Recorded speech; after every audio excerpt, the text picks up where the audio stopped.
All members, all members will please come to the floor. All members. Because the hour of convening haven't arrived, all members will please come to the floor and take their seats. Mr. Clerk, will you ring that bell?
We're going to have the morning roll call.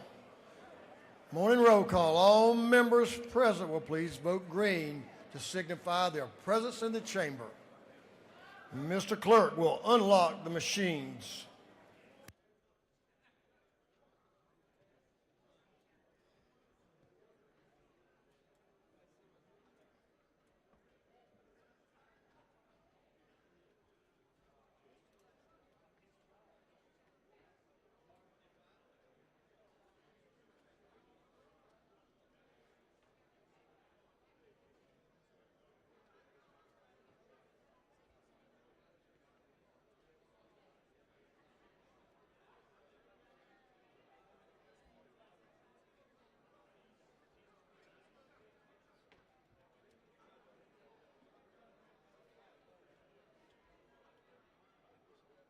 All members voted.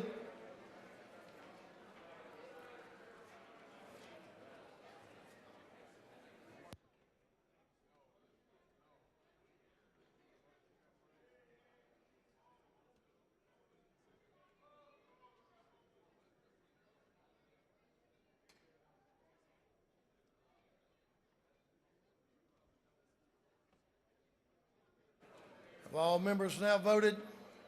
All members voted themselves in. If so, Mr. Clerk, will you lock the machines?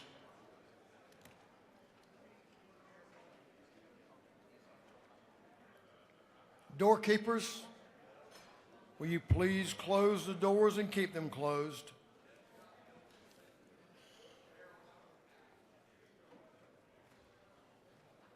As is our custom, we will begin our day with scripture reading and prayer by the chaplain, after which we will pledge allegiance to the flag of our country. Our chaplain this morning will be introduced by the lady from the 141st House District, Leader Carolyn Hughley. Representative Hughley, you are recognized to introduce our guest and our chaplain. Thank you very much. Thank you, Mr. Speaker, ladies and gentlemen of the House. It is truly a joy and my honor to introduce a woman whose life reflects faith, scholarship, service, and love in action. The Reverend Cheryl King is an itinerant elder in the African Methodist Episcopal Church, and she's a devoted senior pastor of Peter's Chapel AME Church in Columbus, Georgia. For 21 years, she has faithfully shepherded that congregation, answering God's call with the simple but powerful words from Isaiah, "Here am I, send me." Reverend King, before devoting herself full-time to ministry, spent 30 years shaping minds as a professor at Darton College, now Albany State University. And even after her retirement, her passion for learning continued. She earned her Master's of Divinity from the International Theological Center, graduating with honors. But what makes Reverend King so special is not her titles or her accomplishments. It is her heart. Under her leadership, Peter's Chapel feeds the hungry, it supports veterans, it ministers to young men, it provides health education, and creates space for those living with dementia and chronic diseases to feel seen, supported, and loved. She is also a devoted wife to Mr. Willie King, and we would like to recognize him for joining her this morning.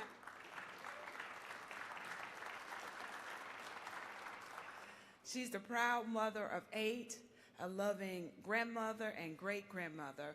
Reverend King leads with grace, wisdom, and quiet strength.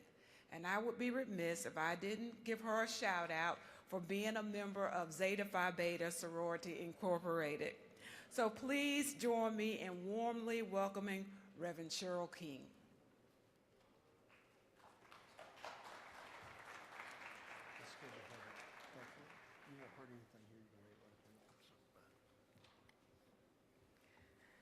Good morning. I greet you in the joy of Jesus. And I thank you, Representative Hughley, for that introduction. And thank you, Speaker Burns, for the invitation to come and share with you this morning. The passage I chose is Mark chapter 2, verses 1 through 12. And this passage exemplifies the concept of teamwork. First, Mark starts out by telling us about this man named Jesus. He tells us that Jesus leaves Galilee and comes back to Capernaum.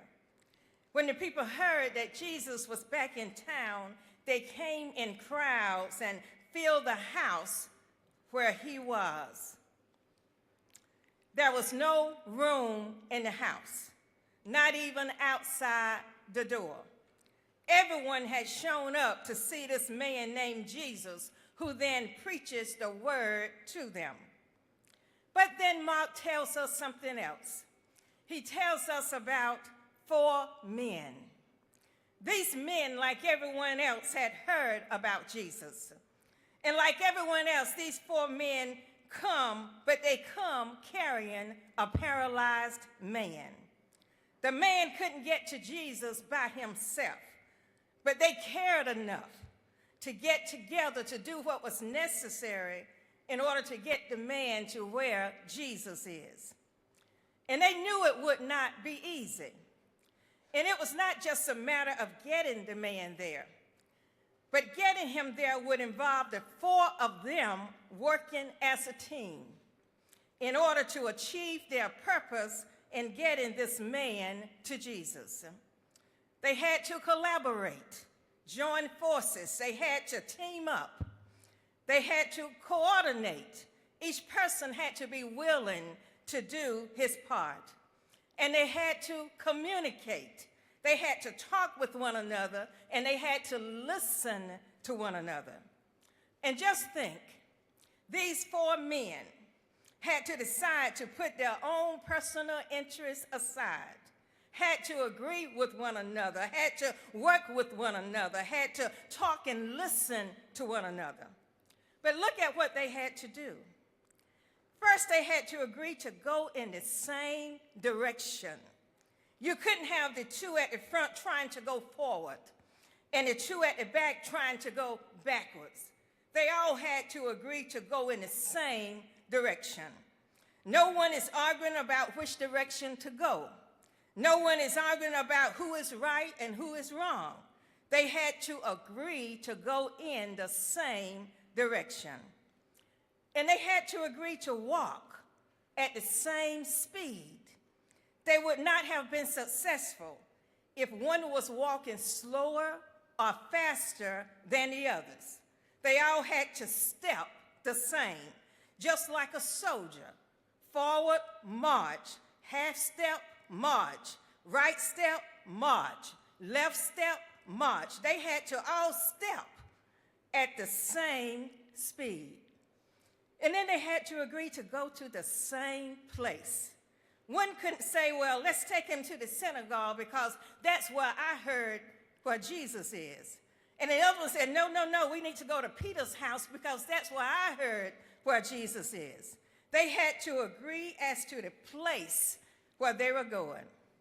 And then each man had to commit to carry his corner. It took the four of them doing their part in order to accomplish their goal. Each man had to be a team player.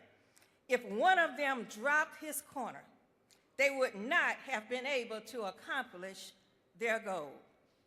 But then there's one other thing that's really important. When the four men arrived at the house where Jesus was, they encountered an obstacle, but they did not let that obstacle get in their way. When they couldn't get in the door because of the crowds, when they couldn't get through the windows because of the crowd, they didn't throw their hands up and decide to leave. So what did they do? These four climbed the stairs that were on the outside of the house, carried the man on the stretcher up those stairs, and tore through the roof.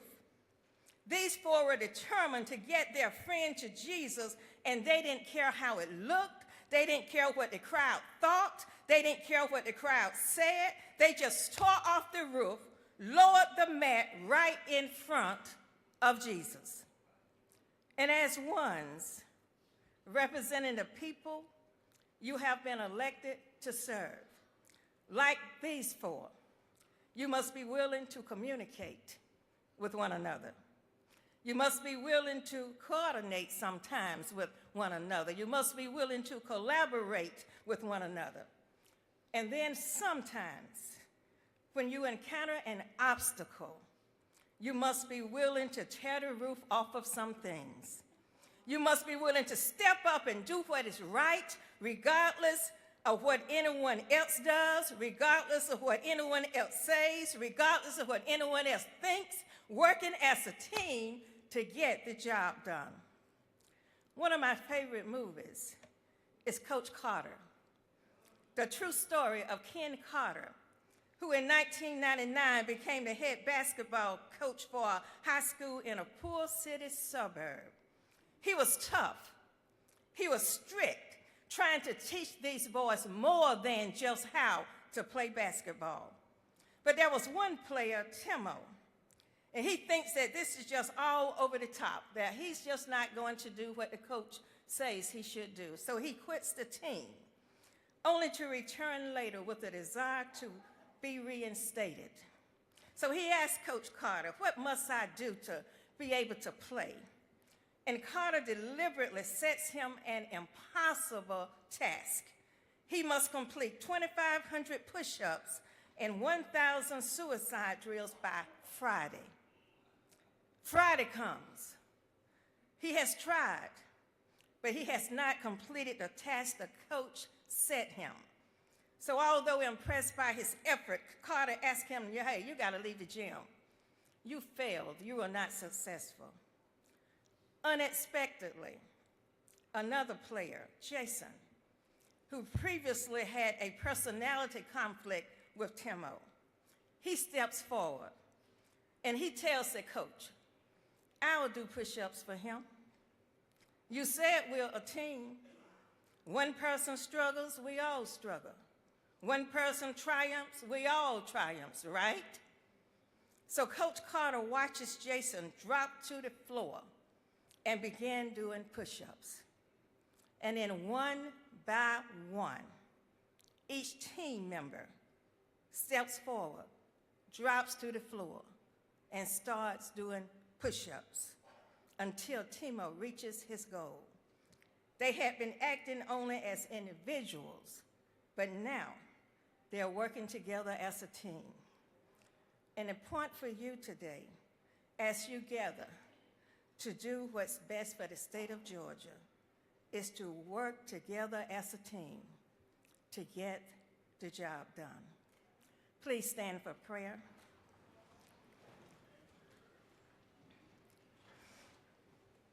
Let's bow our heads. Lord God, we thank you for these servant leaders who have come together in a spirit of teamwork to do what you have called them to do in representing your people. Bless them to keep that fire burning that gave them that initial desire to be a servant leader, to serve the people in the state of Georgia. Lord, be their GPS, directing and guiding them when they need to yield, when they need to stop, but most of all, when they need to go. Keep them, Lord, cover them, protect them, and continue to bless them. It is in Jesus' name that we pray. And everyone said, amen, amen, amen. And if you would join me now in the Pledge of Allegiance. I pledge allegiance to the flag of the United States of America and to the republic which it stands, one nation, under God, indivisible, with liberty and justice for all. Preach it, girl. You did it. Doorkeepers, you may open the doors. Members, you may join Reverend King, Mr. Willie, in the South Ante room and show your respect and your appreciation for her being here today.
Members, our doctor of the day today is brought to us by Representative Demetrius Douglas. Thank you, Representative Douglas. Is Dr. Jamila Goldsmith. So thanks for bringing Dr. Goldsmith. If you need Dr. Goldsmith, you know where to find her. Chairman Hilton, the chair on the Committee on Information Audits, is recognized. Chairman Hilton. Thank you, Mr. Speaker. The state of your journal is good. Your Committee on Information and Audits has read the journal of the previous legislative day, and we have found it to be correct. Chairman Hilton, the chair of the Committee on Information Audits, reports that the journal of the previous legislative day has been read and found to be correct. Is there any objection to dispense with the reading of the journal? Hearing none, the reading of the journal is dispensed with. Is there any objection to the confirmation of the journal? Hearing none, the journal is confirmed.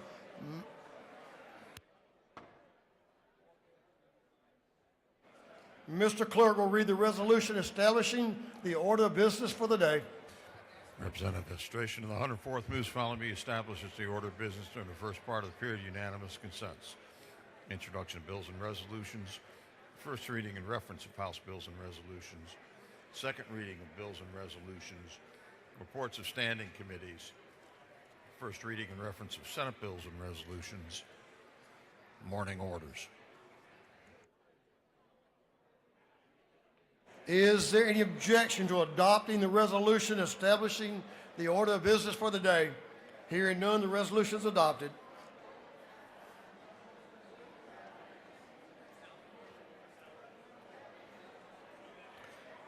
First reading of bills and resolutions. Mr. Clerk will read. House Bill 1403 by Representative Martinez of the 111th, Reeves of the 99th, Leverett of the 123rd, Bonner of the 73rd, Scoggins of the 14th, and others. The bill be entitled Act to Amend Chapter 1 and Title 15 of the Official Code of Georgia annotated relating to general provisions relative to courts. Judiciary. House Bill 1404 by Representative Stevens, the 164th. Bill being titled Act to Authorize the Governing Authority of the City of Pooler to levy an excise tax.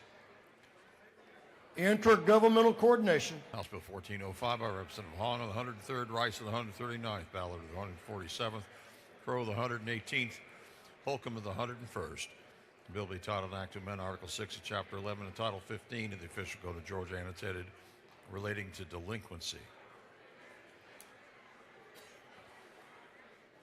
Judiciary, juvenile. House Bill 1406 by Representative Medina of the 110th, Anderson of the 10th, Jones of the 25th, Howley of the 116th, Bernal of the 77th, and others. Bill be titled Act to Amend Code Section 2122 of the Official Code of Georgia annotated relating to definitions regarding elections and primaries. Governmental affairs. House Bill 1407 by Representative Leverett of the 123rd, Gullett of the 19th, Reeves of the 99th, and Gunther of the 8th. The bill be titled Act to Amend Article 6 of Chapter 11 and Title 9 of the Official Code of Georgia annotated relating to trials under the Civil Practice Act. Judiciary. House Bill 1408 by Representative Camp of the 135th, Hagan of the 156th, Cooper of the 45th, Cox of the 28th, Jaspers the 11th, and others. The bill being titled Act to Amend Chapter 19, Title 31, and Chapter 50 of Title 43 of the Official Code of Georgia annotated relating to control of rabies and veterinarians and veterinary technicians. Agriculture and Consumer Affairs. House Bill 1409 by Representative Camp of the 135th, Persinger of the 119th, and Dempsey the 13th, Hatcher the 155th, Rice of the 139th, and others. Bill be titled Act to Amend Article 1 of Chapter 7 Title 19 of the Official Code of Georgia annotated relating to provisions relative to parent and child relationship. Judiciary, juvenile. House Bill 1410 by Representative Cummings of the 39th, Schofield of the 63rd, Davis of the 87th, and Scott of the 76th. Bill be titled Act to Amend Chapter 2 of Title 20 and Chapter 2A of Title 31 of the Official Code of Georgia annotated relating to elementary and secondary education. Education. House Bill 1411 by Representative Glaze of the 67th, Neal of the 79th, Irvin of the 32nd, Hagan of the 156th, Stevens of the 164th, and others. The bill be titled Act to Amend Part 14 of Article 6 of Chapter 2 of Title 20 of the Official Code of Georgia annotated relating to other educational programs under the Quality Basic Education Act. Education. House Bill 1412 by Representative McDonald of the 26th, Efstration of the 104th, Hitchens of the 161st, Burchett of the 176th, Hatchett of the 155th, and others. A bill be titled Act to Amend Article 1 of Chapter 21 of Title 15 and Article 2 of Chapter 13 of Title 40 of the Official Code of Georgia annotated relating to general provisions relative to payment and disposition of fines. Public safety and homeland security. House Bill 1416 by Representative Horner III, Ridley the 22nd, Ridley the 6th, Persinger of the 119th, Barrett of the 24th. Bill be titled Act to Amend Article 2, Chapter 7, and Title 48 of the Official Code of Georgia annotated relating to imposition rate, compensation, exemptions, and credits for state income tax. Ways and Means. House Bill 1417 by Representative Campbell of the 35th, Lupton of the 83rd, Irwin of the 32nd, Wilkerson of the 38th, Carter of the 93rd, and others. Bill be titled Act to Amend Code Section 22, 157 of the Official Code of Georgia annotated relating to uniform reporting system for certain purposes. Education. House Bill 1418 by Representative Medina of the 110th, Jones of the 25th, Schofield of the 63rd, Beckles of the 96th, Davis of the 87th, and others. Bill be titled Act to Amend Chapter 60 of Title 36 of the Official Code of Georgia annotated relating to general provisions applicable to counties and municipal corporations. Technology and Infrastructure Innovation. House Bill 1419 by Representative Franklin of the 160th, Stevens of the 164th, Ridley the 6th, Gullett of the 19th, Gamble of the 15th, and others. Bill be titled Act to Amend Chapter 6 and 34 of Title 33 of the Official Code of Georgia annotated relating to unfair trade practices in motor vehicle accident reparations. Insurance. House Bill 1420 by Representative Franklin in the 160th, Stevens in the 164th, Ridley the 6th, Gullett of the 19th, Gamble the 15th, and others. Bill be titled an act to amend Chapter 6 and 34, Title 33, the official code of Georgia Annotated relating unfair trade practices. Insurance. Mr. Clerk, suspend just for a minute.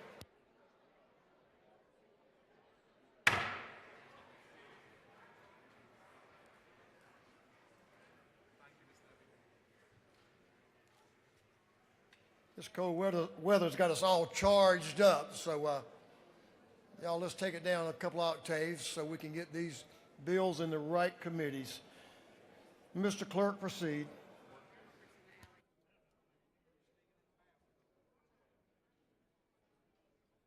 So let me finish this and then we'll get that worked out. House Bill 1422 by Representative Gisler of the 121st, Clark of the 108th, Al the 50th, Bazemore the 69th, Campbell the 35th, and others. Bill to be titled an act to amend Article 1, Chapter 20, Title 45 of the official code of Georgia Annotated relating to general provisions regarding personnel administration. Public and community health.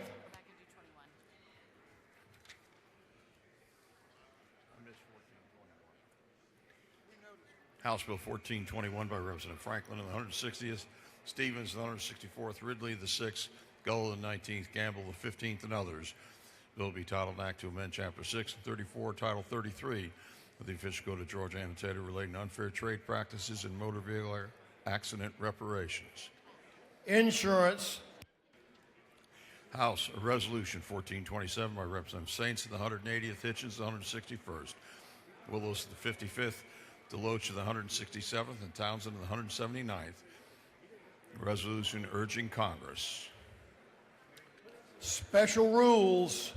Senate Bill 398 by Senator Hatchett of the 50th, Anna DeVarde of the 31st, Strickland of the 42nd, Robertson of the 29th, Bearden of the 30th, and others. Bill be titled an act to amend Part 1 of Article 3 of Chapter 11 of Title 16 of the official code of Georgia Annotated relating to wiretapping, eavesdropping, and surveillance. Judiciary non-civil. Senate Bill 409 by Senator Walker of the 20th, Harbin of the 16th, Robertson of the 29th, Kirkpatrick of the 32nd, Harbison of the 15th, and others. Bill be titled an act to amend Chapter 9 of Title 33 of the official code of Georgia Annotated relating to regulation of rates. Insurance. Senate Bill 427 by Senator Watson of the 1st, Kirkpatrick of the 32nd, Huffsettler of the 52nd, Jackson of the 41st, Anna DeVarde of the 31st, and others. Bill be titled an act to amend Article 2, Chapter 34 of Title 43 of the official code of Georgia Annotated relating medical practice relative to physicians. Public and community health. Senate Bill 440 by Senator Kirkpatrick of the 32nd, Hatchett of the 50th, Watson of the 1st. Mr. Clerk, I actually assigned that. That was four. What did I just assign? That should have been in health. That bill goes to health. I apologize. Senate Bill 440 by Senator Kirkpatrick of the 32nd, Hatchett of the 50th, Watson of the 1st, Eccles of the 49th, Brass of the 6th. The bill be titled an act to amend Title 16, 19, 31, 48, and 49 of the official code of Georgia Annotated relating to crimes and offenses. Public and community health. That completes first readers.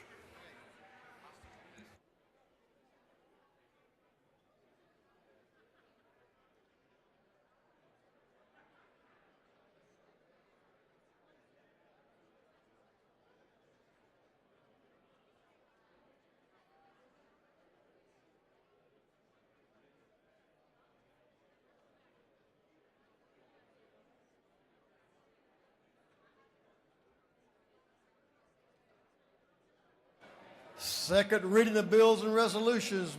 Mr. Clerk will read. House Bill 1384 by Representative Scoggins of the 14th, Abstention of the 104th, Burchett of the 176th, Kelly of the 16th, Cannon of the 172nd, and others. A bill relating to powers relating to administration of government. House Bill 1385 by Representative Chastain of the 7th, Lumsden of the 12th, Cox of the 28th, Barrett of the 24th, Gunter of the 8th, and others. A bill relating to building and housing and fire protection and safety. House Bill 1386 by Representative Dawson of the 65th, Barry of the 56th, Jones of the 60th, Glaze of the 67th, McQueen of the 61st, and others. A bill relating to development authorities. House Bill 1387 by Representative Gullett of the 19th, Montana of the 17th, Thomas of the 21st. A bill relating to property tax exemptions and deferral. House Bill 1388 by Representative Santos of the 117th, Washburn of the 144th, Ridley of the 22nd, Mitchell of the 88th, Cameron of the 1st. A bill relating to state building, plumbing, and electrical codes. House Bill 1389 by Representative Santos of the 117th, Mitchell of the 88th, Gilliard of the 162nd, Fry of the 122nd, Burnell of the 77th, and others. A bill relating to dispossessory proceedings. House Bill 1390 by Representative Willis of the 55th, Schofield of the 63rd, McQueen of the 61st, Barry of the 56th, Holland of the 54th, and others. A bill relating to reckless stunt driving. House Bill 1391 by Representative Fleming of the 114th, Hitchens of the 161st, Crow of the 118th, Lumsden of the 12th, Mathiek of the 82nd, and others. A bill relating to license plates promoting or supporting certain agencies, funds, or nonprofit corporations. House Bill 1392 by Representative Santos of the 117th, Griffin of the 149th, and Stinson of the 150th. A bill relating to a requirement to only practice at licensed funeral establishment, organic human reduction facility, crematory, requirements for funeral establishments. House Bill 1395 by Representative Mathis of the 133rd, Crow of the 118th, Washburn of the 144th, Barrett of the 24th, Powell of the 33rd, and others. A bill relating to driver's licenses. House Bill 1396 by Representative Estration of the 104th and Jones of the 25th. A bill relating to general provisions relative to the Department of Community Affairs. House Bill 1397 by Representative Cooper of the 45th, Fry of the 122nd, Reeves of the 99th, Hagan of the 156th, Roberts of the 52nd. A bill relating to investigating sexual assault. House Bill 1398 by Representative Cooper of the 45th, Franklin of the 160th, Fry of the 122nd, Hagan of the 156th, Carpenter of the 4th, and others. A bill relating to arrest by law enforcement officers. House Bill 1399 by Representative Gilliard of the 162nd, Tran of the 80th, and Dania of the 110th. A bill relating to selling and other trade practices.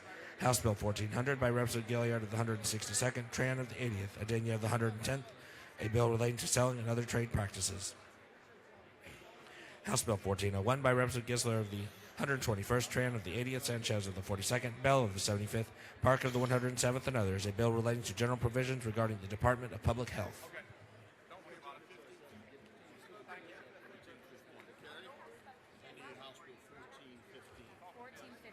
House Bill 1402 by Representative Hagan of the 156th, Burns of the 159th, Irwin of the 32nd, Donatucci of the 105th, Ballard of the 147th, and others. A bill relating to health of students. House Bill 1413 by Representative Martin of the 49th, Hatchett of the 155th, Evans of the 57th, Newton of the 127th, Irwin of the 32nd, and others. A bill relating to Georgia Student Finance Authority. House Bill 1414 by Representative Reeves of the 99th, Abstention of the 104th, Hong of the 103rd, Holcomb of the 101st, Evans of the 57th, and others. A bill relating to limited liability companies. House Bill 1415 by Representative Seabaugh of the 34th, Sains of the 180th, Martinez of the 111th, Hong of the 103rd, Mitchell of the 88th, and others. A bill relating to the Stone Mountain Memorial Association and public property of the state generally. House Resolution 1415 by Representative Prince of the 132nd and Richardson of the 125th. A resolution honoring the life of Master Sergeant Gary I. Gordon and dedicating a road in his memory. House Resolution 1416 by Representative Dickey of the 134th, Meeks of the 178th, Osteen of the 169th, Ford of the 170th, Corbett of the 174th, and others. A resolution creating the Joint Study Committee on Generational Sustainability of Family Farms. House Resolution 1417 by Representative Wade of the 9th, Evans of the 57th, Smith of the 18th, Gaines of the 120th, Gunter of the 8th, and others. A resolution recognizing February 26, 2026 as Dale Murphy Day and urging the Major League Baseball Hall of Fame Committee to induct Dale Murphy into the National Baseball Hall of Fame. House Resolution 1418 by Representative Washburn of the 144th, Dickey of the 134th, Carpenter of the 4th, Corbett of the 174th, Williams of the 148th, and others. A resolution proposing an amendment to the Constitution so as to impose a 1% statewide sales and use tax.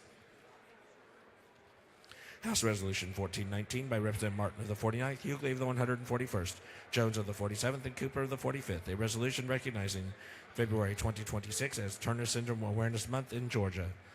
Through second readers.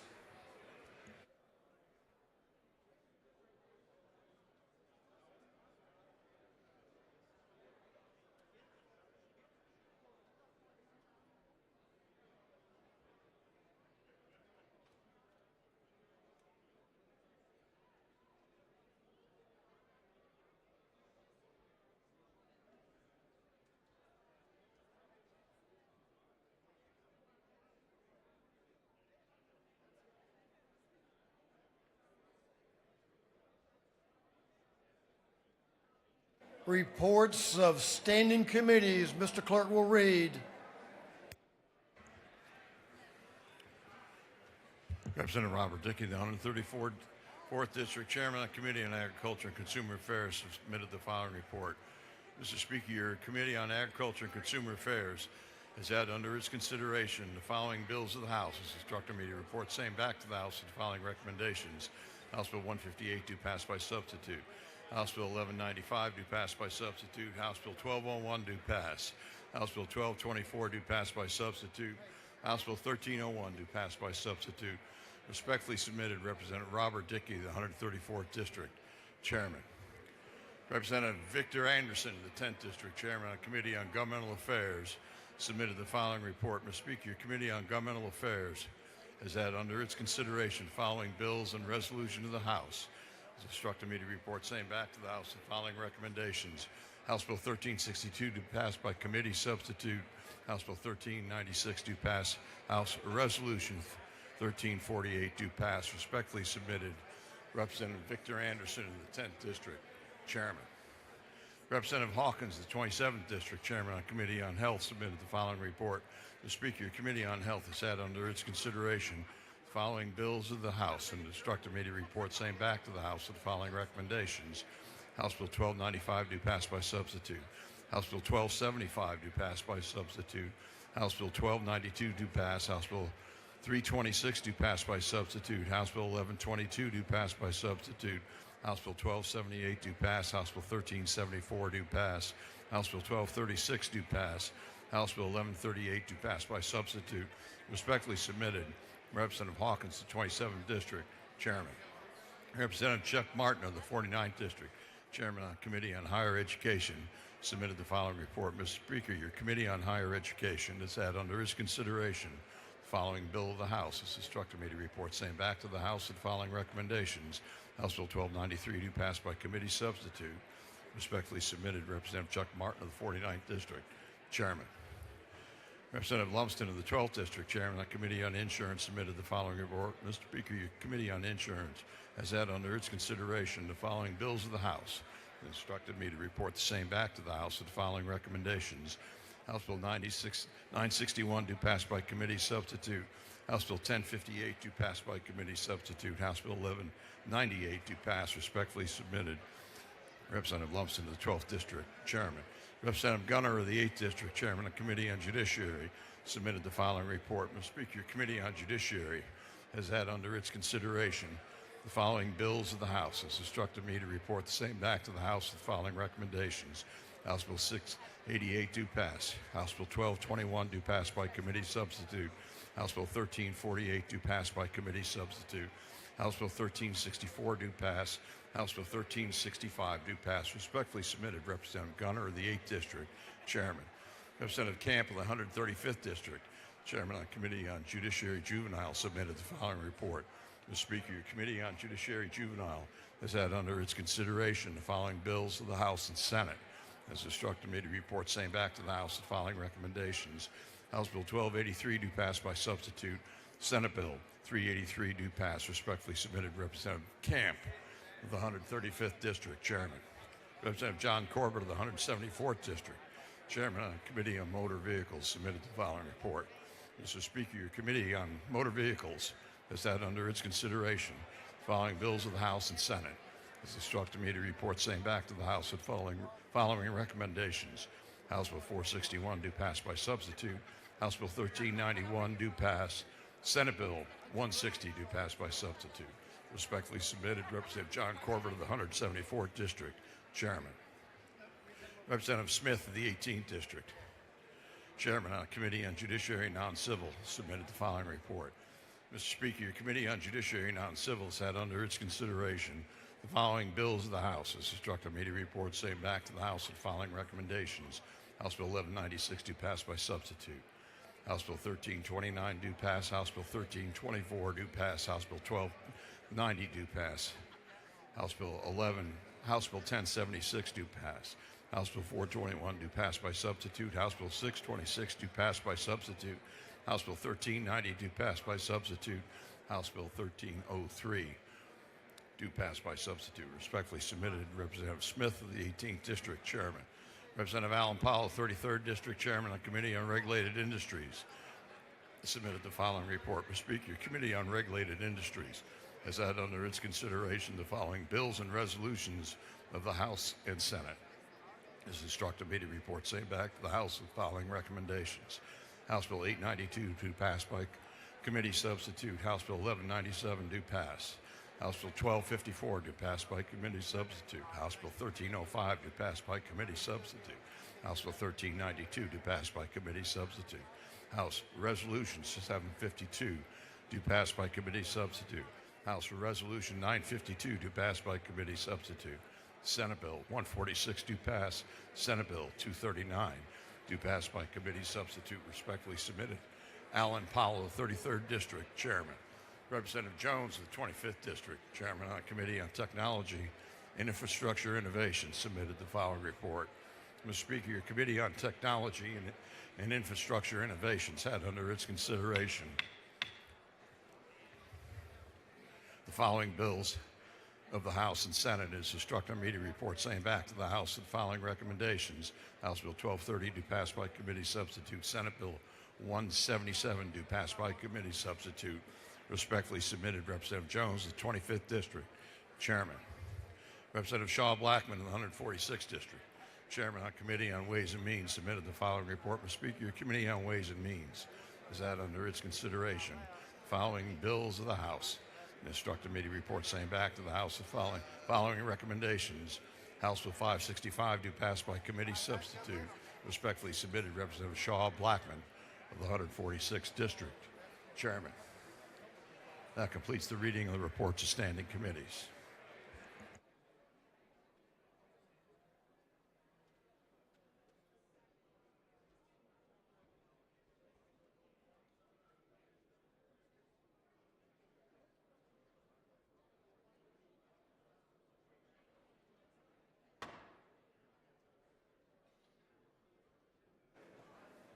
Members, if you'll come to your desk, come to the floor. We have, we're going to move on to morning orders.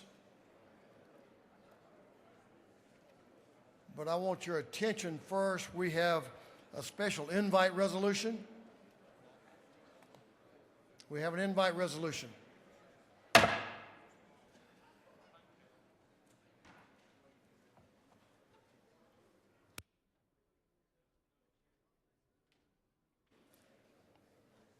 I see several conversations occurring, and I know they aren't important.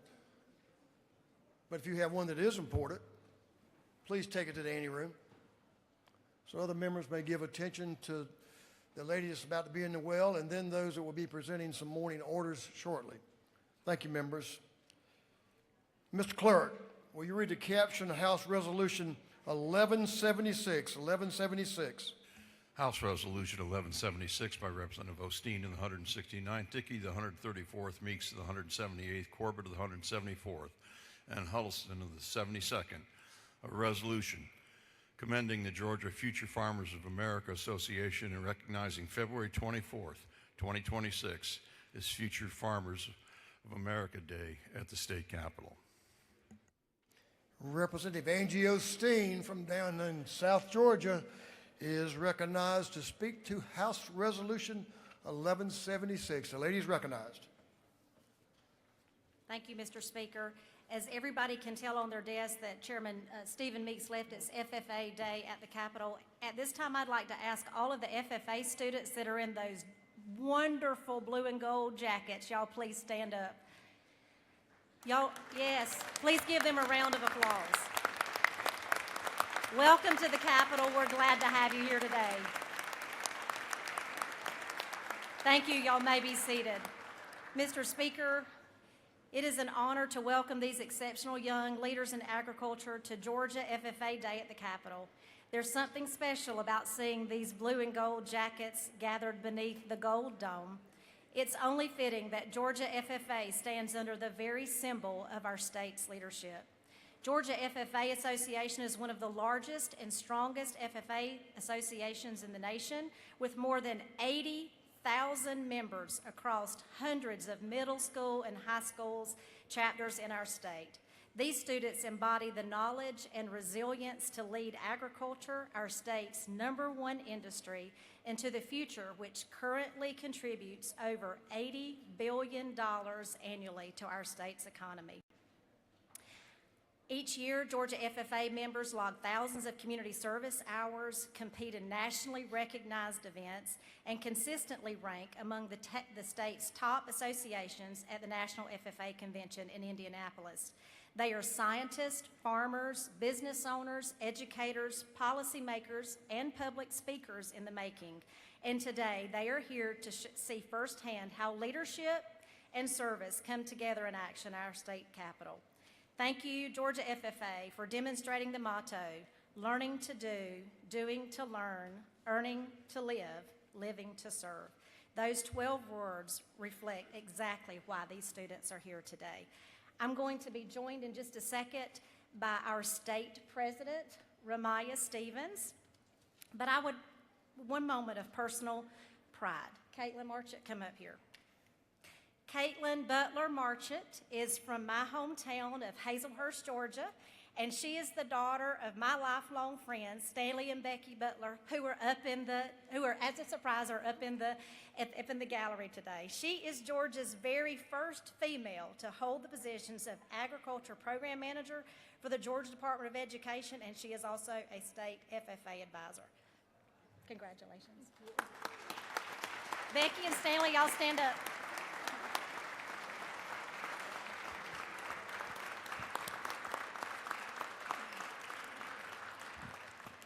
Good morning. It is truly an honor to be here today for FFA Day at the Capitol.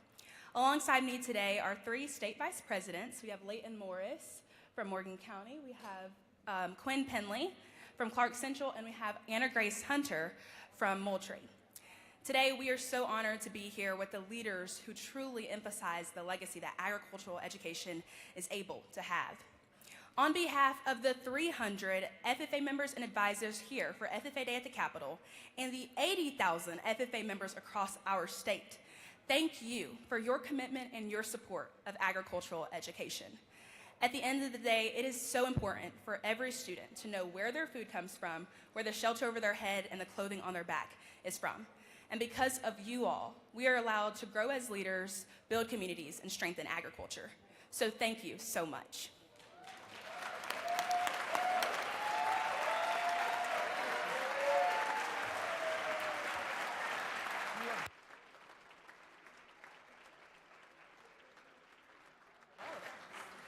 Well, what a great day, y'all. I was with them. They were here early this morning down at the depot, and they know about working early in the morning and late at night. So they get it done for their schools and for their communities. They have chapters in urban Georgia, big city Georgias, country Georgias, all bringing the values that comes along with the agricultural community. So thank you. Congratulations and congratulations to you, and your parents are here as well. So Husband and children are up. Husband and children, the whole family affair. Good to have y'all. I know y'all are proud as we are. So let's give them one more round of applause, y'all.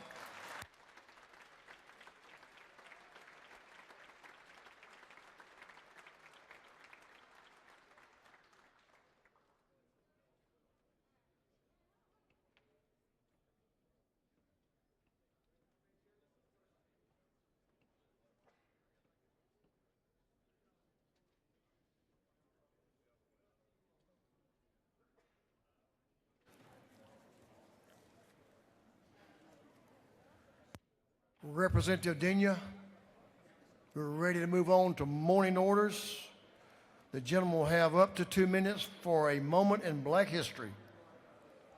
We also have a photo. Yes, we do. Gentleman's recognized. Thank you, Mr. Speaker. Good morning. Day is a day, daylight come and me wanna go home. Day is a day, crossover day is coming. All right. Good morning, Mr. Speaker and colleagues. I'm proud to recognize Harriet Belafonte, a renowned singer, activist, and civil leader civil rights leader of the proud Jamaican heritage, whose life and legacy continues to inspire generations. Harry Belafonte used his voice not only to entertain the world, but to challenge injustice, and as the king of Calypso, he introduced Caribbean culture to global audiences. Through timeless songs such as Deo, the Banana Boat Song, Jamaica Farewell, Matilda, Jump in Line, Shake Sonora, and The Island Sun. These classics brought sound and the spirit of Caribbean into homes across America and around the world. More importantly, he stood on the front of lines of civil rights movement, working alongside leaders like Martin Luther King Jr., helping to organize the March on Washington, supporting activists, and advancing the cause of equality. He understood that influence was a responsibility.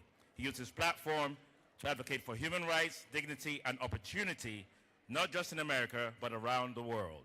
As a Nigerian Caribbean American, a representative of one of the most diverse districts in Georgia, I recognize the importance of honoring leaders like Harry Belafonte, whose Caribbean roots and global perspectives remind us of the strength found in our shared heritage and our collective struggle for justice. This Black History Month, we celebrate Harry Belafonte's courage, his conviction, and his unwavering commitment to freedom. May his legacy continue to inspire us, to lead us with purpose, serve with humility, and stand firmly on the side of justice. Deo.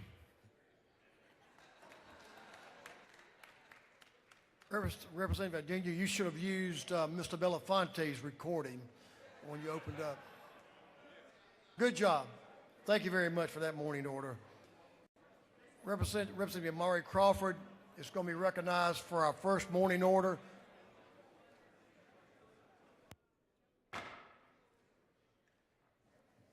If you'll give the gentleman in the well your attention, if you'll all join me in standing.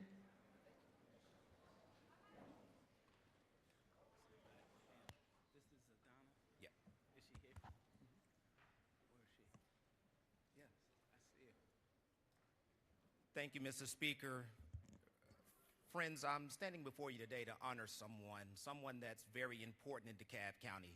I have not been to everyone's district in this state house, but I know we all have one thing in common, and that is each of us has that one person that's that political connector. He or she may not have an elected title, but they're responsible for making sure that each of us are at the table to discuss ideas. For us, that was Dr. Thomas Coleman. Thomas Coleman didn't care whether or not you were on the left, the right, liberal, conservative. He cared about sitting at the table, discussing ideas, because he understood that in order for us to move this state forward, we need to do that.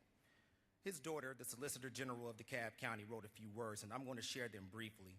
She said about her father that he was a community leader, a political force, an executive, and a Vietnam veteran.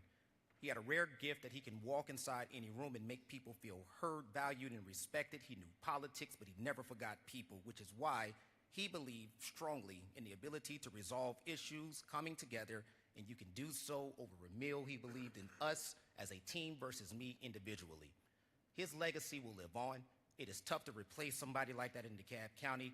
And Mr. Speaker, I want to make sure before we take a moment of silence to recognize his daughter, our DeKalb County Solicitor General, Donna Coleman Striblin.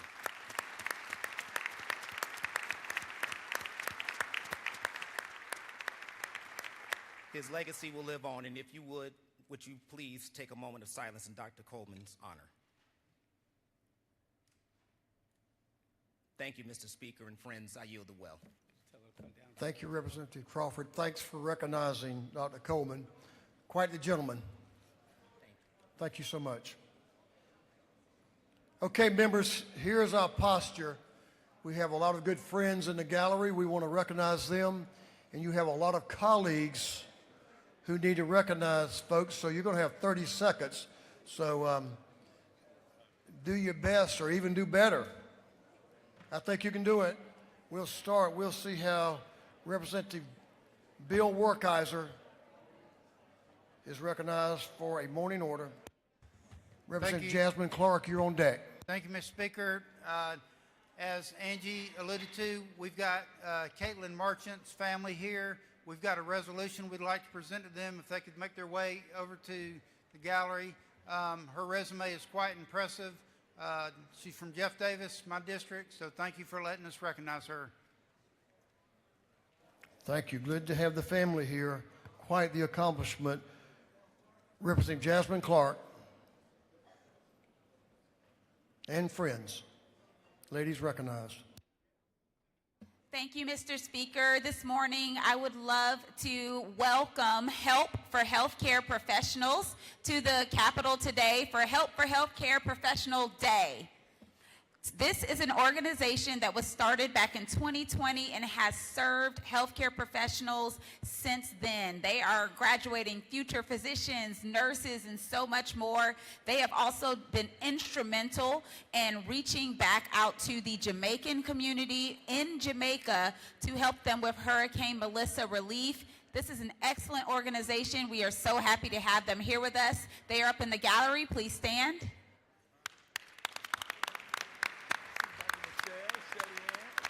Thank you so much for your continued advocacy and service to the community and to healthcare professionals. Thank you, Mr. Speaker. Thank you. Always glad to have our healthcare professionals. Thank you for what you all do.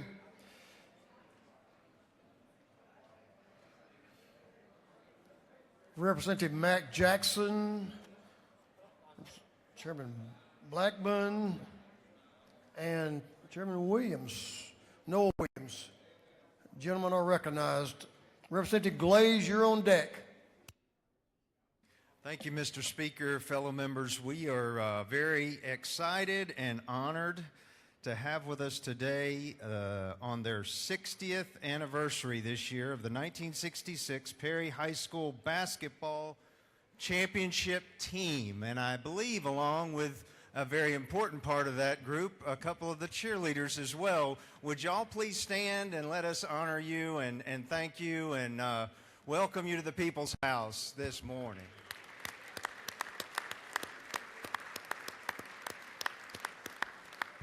I believe that as the last championship the basketball program at Perry has had, and we're very proud of it and proud of you. Thank you for being here today. I know we're going to have them down to have a few pictures here in the Annie Room upcoming. So good to be with you. Something you never forget, do you? Awesome. Thank you all for being here. Also, Mr. Speaker, I have at my desk original picture of the original team when they won the 1966 championship. And now I have a picture as they are today. Thank you. Hey, they look the same to me. Good stuff. Representative Glaze. Ladies recognized and friends. Representative Dawson. Thank you, Mr. Speaker. I hope that Langston High School has made it in the House, but if not, we want to recognize Langston High School AP, Poli-Sci, and Social Studies are with us this morning. Thank you for waving. Not only is this one of the top schools in the state for athletics, but they are top in the state for workforce development, and we're so grateful to have them with us.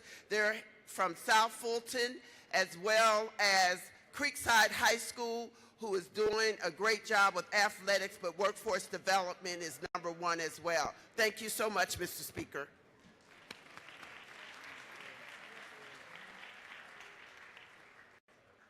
Lita Hughley, are you ready?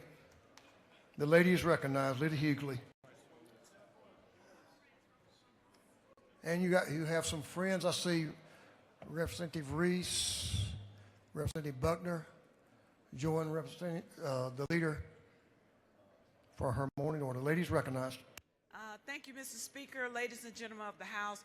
We have with us a group of students from Reese Road Learning Academy. They are the Reese Road Roadrunners, and these young people are learning the values of leadership. So we would like for them to stand, and you all greet them this morning, all the way from Columbus.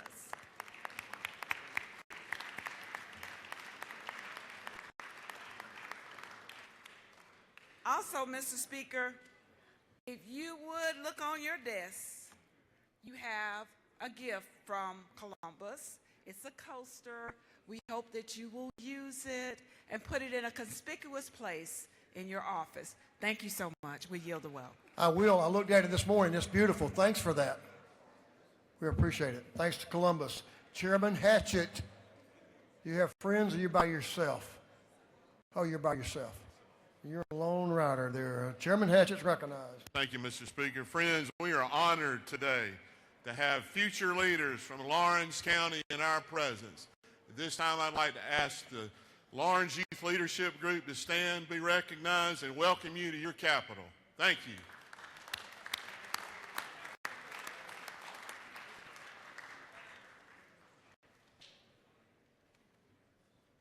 Chairlady Cooper is recognized for a morning order. Y'all are doing good. Keep rolling. Ladies recognized. Thank you, Mr. Speaker. I rise today to recognize the Georgia Trauma Foundation and the vital role it plays in strengthening trauma care across our state. Statistics will tell you the whole picture. In 2003, we were 16% over the mortality rate for accidents. And trauma injuries are the #1 cause of death in Georgians still under the age of 45. Today, we are 6% below the national average on deaths. Because of the trauma center and hospitals across our state joining the trauma system and learning through education and experience, we are getting people to the right care within the golden hour when it's more likely that we will save their lives and reduce the trauma and reduce the damage from their traumatic experience. So thank you to all of the people that are here today. They're wearing red jackets, but apparently we're full, that work in the trauma system delivering this very critical care. Thank you, Mr. Speaker. I yield well. Thank you, Representative. Representative Alexander, you're recognized. Representative Seabaugh and the Cobb delegation, you're on deck. Representative Alexander and friends, ladies recognized. Thank you, Mr. Speaker. Today we have the Douglas County Chamber here. They're here with elected officials and other business leaders. We have Sarah Ray, the president of the chamber. We also have the commissioner chair, Ramona Jackson-Jones, commissioners Martin Raxton, Henry Mitchell III, and Mark Alcaraz. If you guys could stand in the gallery and be recognized. Thank you, Mr. Speaker.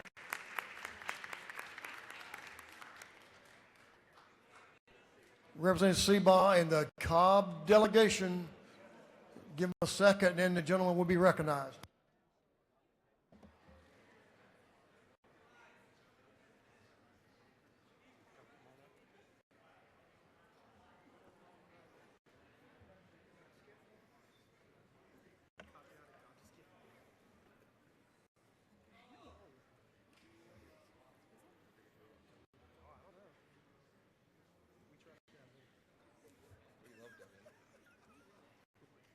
Thank you for your vote.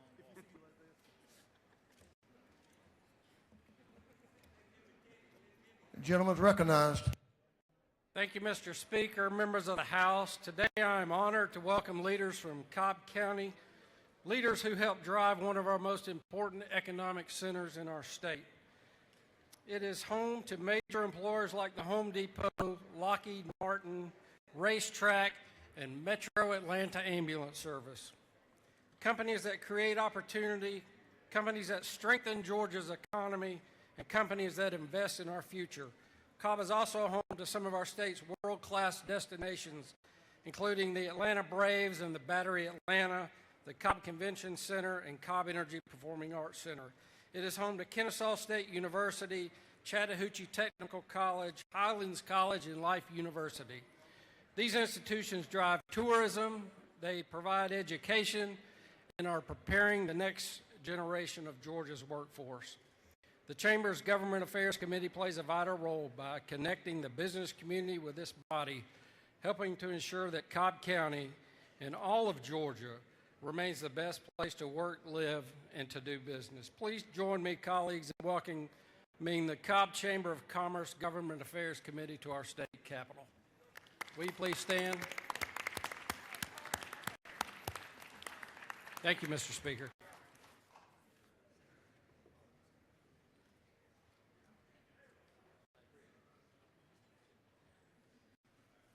Representative Lisa Campbell.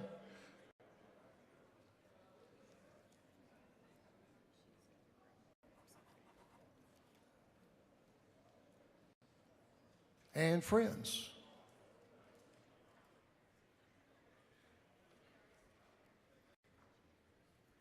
You get more friends by the minute. That's right. There you go. Ladies recognized. Thank you, Mr. Speaker. Today I invite all members in this House, both sides of the aisle, who believe in equal rights for women, to join me here in the well. Today we celebrate the advancement of equal rights for American women, and we continue to urge to secure equal rights under the law. Did you know that in Georgia and across the United States, unfortunately, women do not enjoy equal rights protection under the law? The last time this question was posed to the General Assembly was 1982. I'm wearing a sash to emphasize the 100 years of work that we have been urging for the ratification of the ERA. Today, we are joined by many in spirit and in person, including Triana Arnold James, President, Georgia Chapter of the National Organization of Women, Sharon Hill, the National Organization for Women, Nicola Hines, the President of the League of Women Voters of Georgia, Han Pham, Executive Director of Her Term, and equal rights advocates from across the state. We invite all legislators to help us and take the step of signing on to the ERA, an affirmation for justice for all.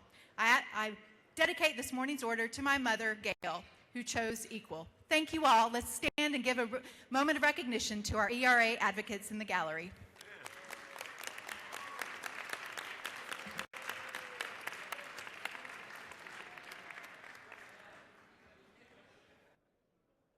Representative Schofield, recognized for a morning order.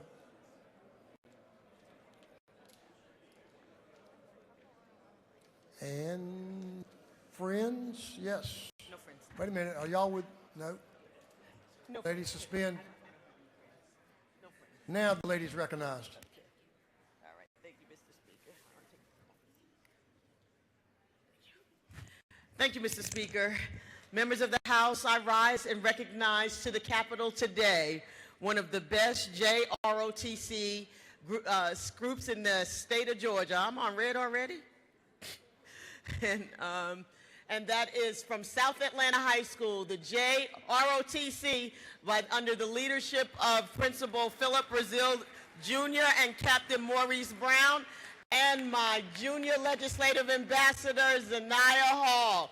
Thank y'all for being at the Capitol People's House. I'm so proud of you. I yelled well. Thank you, ma'am. Chairman Chokas, you in the building? Yes, he is. Chairman Chokas is recognized for a morning order. You collapse it. Yes, sir. You don't get 30 seconds for each one.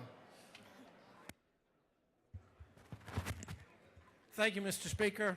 It is my pleasure to welcome the Webster County Middle High School FFA class.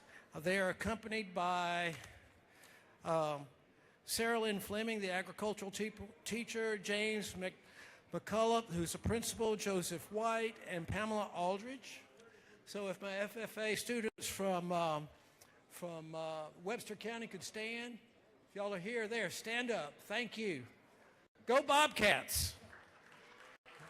All right. We also have the America Sumter County Chamber and other community leaders here. I don't know if they're in the gallery, but they are at the Capitol. I want to recognize them. Also, we are recognizing the Georgia General Aviation Airports Association. There are 95 general aviation airports, and they have over a $2.5 billion impact in the state. Their board members are Davin Welter, Nate Shatner, Adam Webb, Amber McCall, Wes McDonald, Calvin Walker, Mario Evans, Sam Malty, and Hope Macaluso. So they're here today. So when you fly the skies, land at a local airport.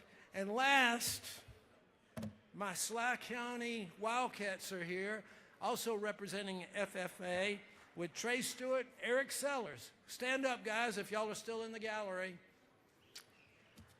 Thank you. There they are. Thank you. Go Wildcats. We got a bunch of cool cats here today. Thank you, Mr. Speaker. I yield the well. Thank you very much. Chairman Bonner and Chairlady Mathiak and friends.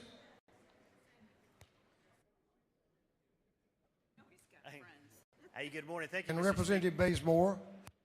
Good morning. Thank you, Mr. Speaker. We rise to recognize members of the Peachtree City Rotary Club that are visiting with us today. That club was organized in 1967. It's the oldest service organization in Fayette County, and they have over 150 members that are active members of our community there in Peachtree City. And so if y'all could stand, that we could recognize y'all. Thanks so much. Yay!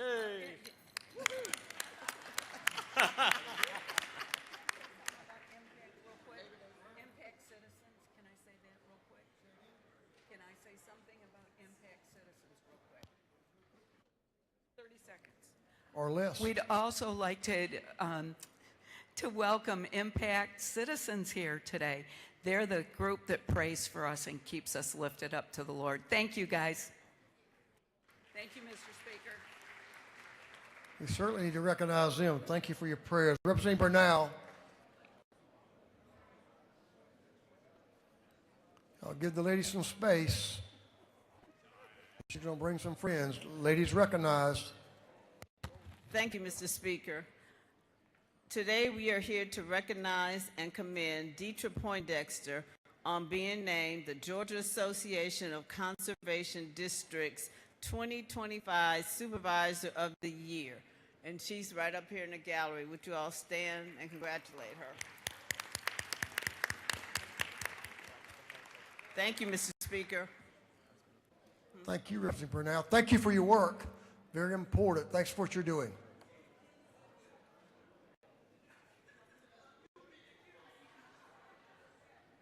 Representative Donna Tucci. Lady is recognized. You'll be next, Representative Chairman Hilton. Mr. Speaker, members, today we have with us the Mountain View High School Chamber Orchestra. This is a mastery-level performing ensemble under the direction of Dr. Ashley Yu. For the past 15 years, this group has received superior ratings at the Georgia Music Educators Large Group Performance Evaluation. And this past Friday was no different, where they received the same award again. The Mountain View community is proud of this group, and so am I. Please welcome the Mountain View High School Chamber Orchestra. I don't know where they are. Thank you.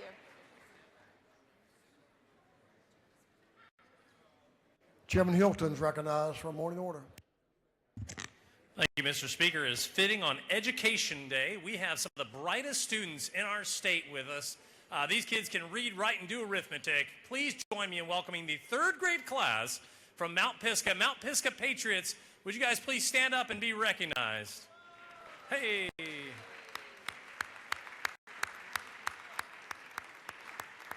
Mr. Speaker, we're going to do some great work for these students today. Thank you. Third graders, great. Y'all look sharp, too. Glad to have y'all in the People's House.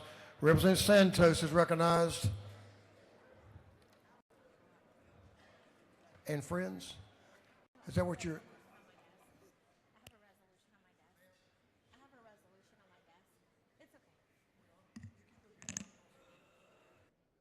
Representative Al Williams and Chairman Hitchens recognized for a morning order.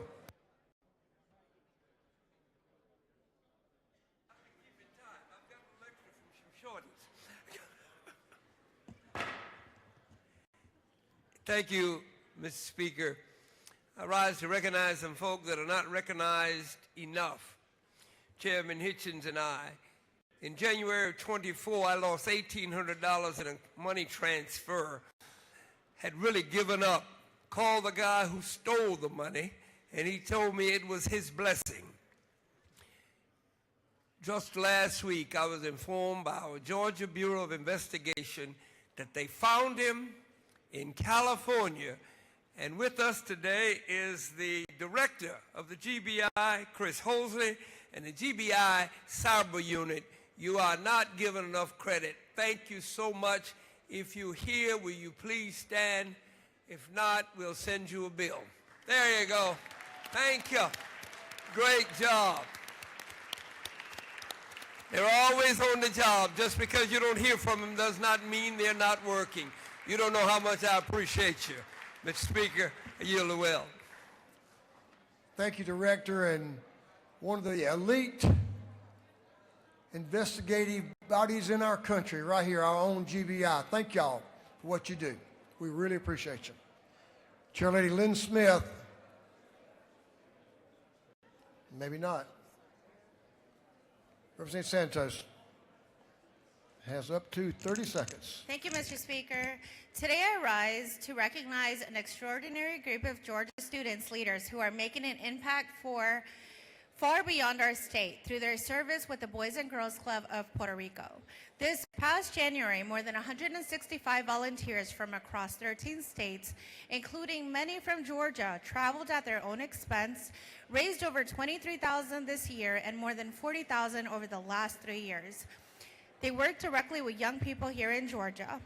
This initiative is completely grassroots. If you are here, please rise so you can be recognized.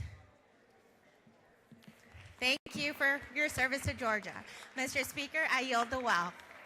Thank you, Representative Santos. Welcome. Thank y'all for being here. Representative Smith, Representative Lynn Smith is recognized for a morning order. Thank you, Mr. Speaker and members of the House. I see Northside Elementary School in the balcony up there. I've taught there for a while. This is wonderful. These teachers are taking the time to bring these students up here. I know you're the gifted class, and if you can see any way we can improve on the floor, don't tell me. Thank you, Mr. Speaker. Great recognition. Good to have y'all. They're doing good even without you. Representative Earhart is recognized. Representative Jenny Earhart is recognized for a morning order. Thank you, Mr. Speaker. Friends, today we proudly recognize Advanced Practice Registered Nurses Day at the Capitol, and we celebrate the extraordinary professionals who strengthen our healthcare system every single day. APRNs, I know you're here, if you're in the gallery, please stand. APRNs bring advanced knowledge, clinical skill, and compassionate care to patients in hospitals, clinics, schools, and communities across our state.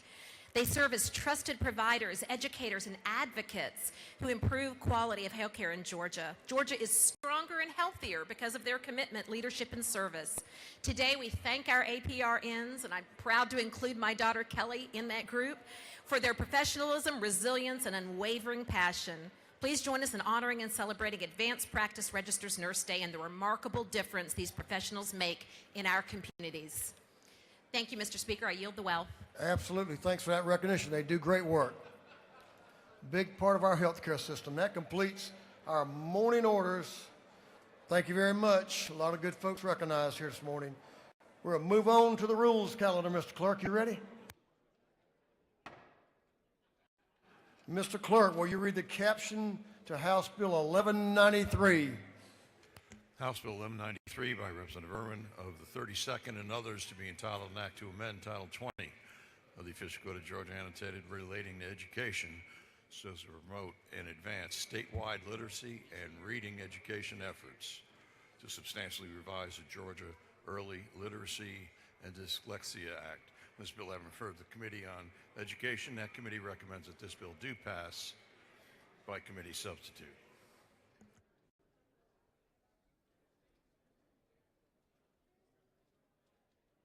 Members, I'll ask you to stay close to the floor this morning. We have a number of important bills that we'll be taking up this morning, and I'm sure you all are interested.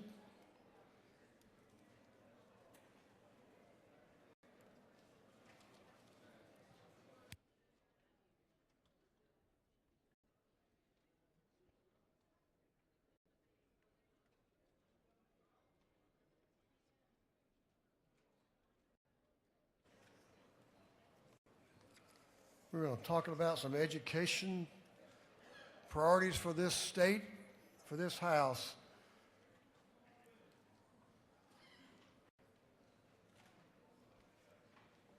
And we're going to get started here in just a moment. I'm almost ready. Getting closer by the minute.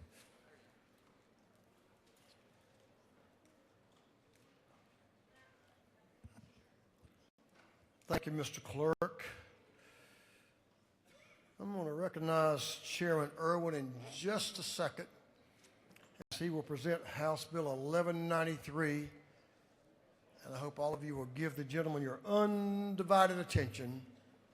The gentleman is recognized to present House Bill 1193. Great. Thank you, Mr. Speaker. Very excited, very motivated to speak to you members this morning and bring House Bill 1193, which we've called the Georgia Early Literacy Act 2026. Let me state that there was a little bit of anxiety this morning because this is a 43-page bill, and I had prepared to read the entire bill to you this morning so that you understood it, but I left my glasses at home. So immediately it occurred to me that I couldn't read. And the anxiety set in that my job was going to be tougher today in trying to accomplish my job. So I ran home, I got my glasses. So we're going to read, no, we're not going to read 43 pages to you. We're going to go through it. But let me run off script just for a second to tell you that I think this effort, there's been a team and a group of people, not only from this chamber, but the chamber across the hall from us here, and they have worked for years trying to create a pivot in learning that we need to happen. And that would be towards literacy, and that's reading by third grade for our students. It's something that I think will be game-changing for this state. I want you to imagine today yourself if you could not read. Spend a moment trying to do your job, what we do, and I have looked around the room this morning, and I've looked at all of you, whether it's a computer, your phone, or a piece of paper, everybody in this room is reading. Everybody is accomplishing their job using reading. Now, what I will tell you is storytelling is natural to us. Reading is not natural to you and your brain. It's a skill you acquire. And believe it or not, if you don't remember being taught to read, it's a difficult skill not only for you to learn, but it's a difficult skill for a teacher to accomplish, to give to you, and for you to carry on. Now what I want you to do is listen to somebody who has been in schools for over 3 decades. And as a high school principal, I remember walking through the high school and talking to students about their day and what they were doing. And not once did a student that could read well tell me school was hard. Conversely, to a student that could not read on grade level or did not read well, they always told me school was hard. What I will say to you is the students that read well would tell me, school's boring. This is easy. I'm not challenged. The other end, students that didn't read well, they said, Mr. Irwin, I don't feel like I fit. I'm not getting the job done. I'm afraid. I'm embarrassed. With that, I would tell you, I want you to imagine what our schools would look like if we could all read on grade level. Take a moment and think about that. The things that we would not have to do, or the things that we could accomplish if all the students sitting in the class in 3rd grade could read on grade level with what we're asking them at their job. Much like what's happening with you today sitting here at your job.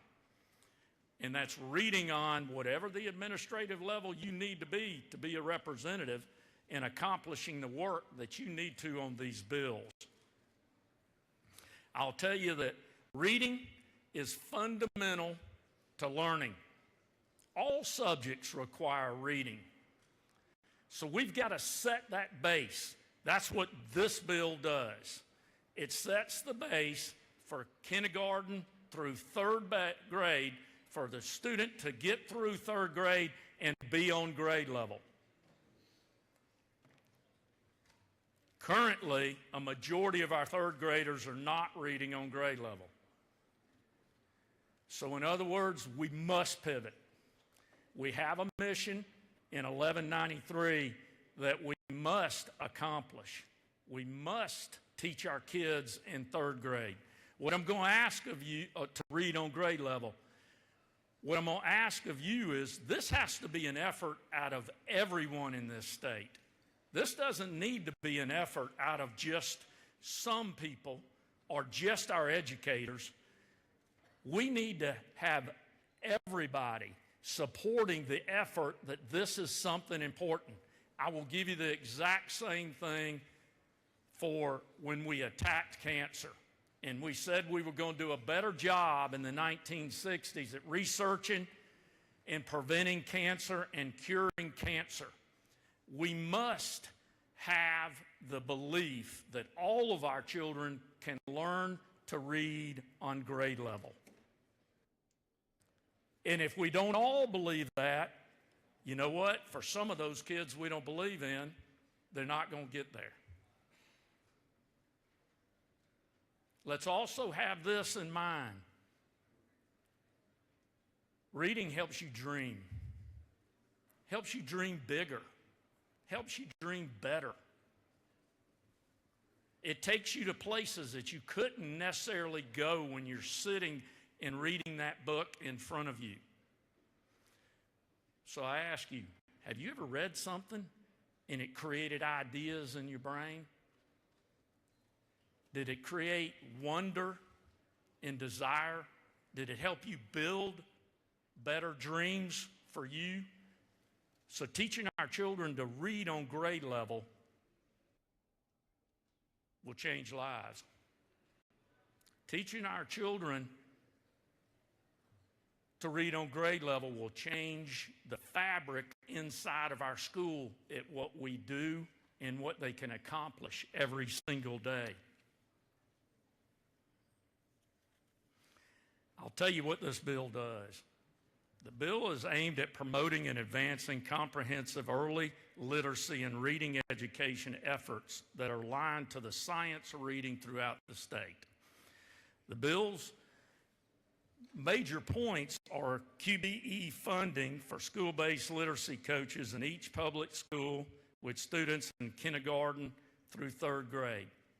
These are literacy teachers inside the classroom with a defined job duty of helping the students and the teachers inside the classroom accomplish their goals of being able to read on grade level.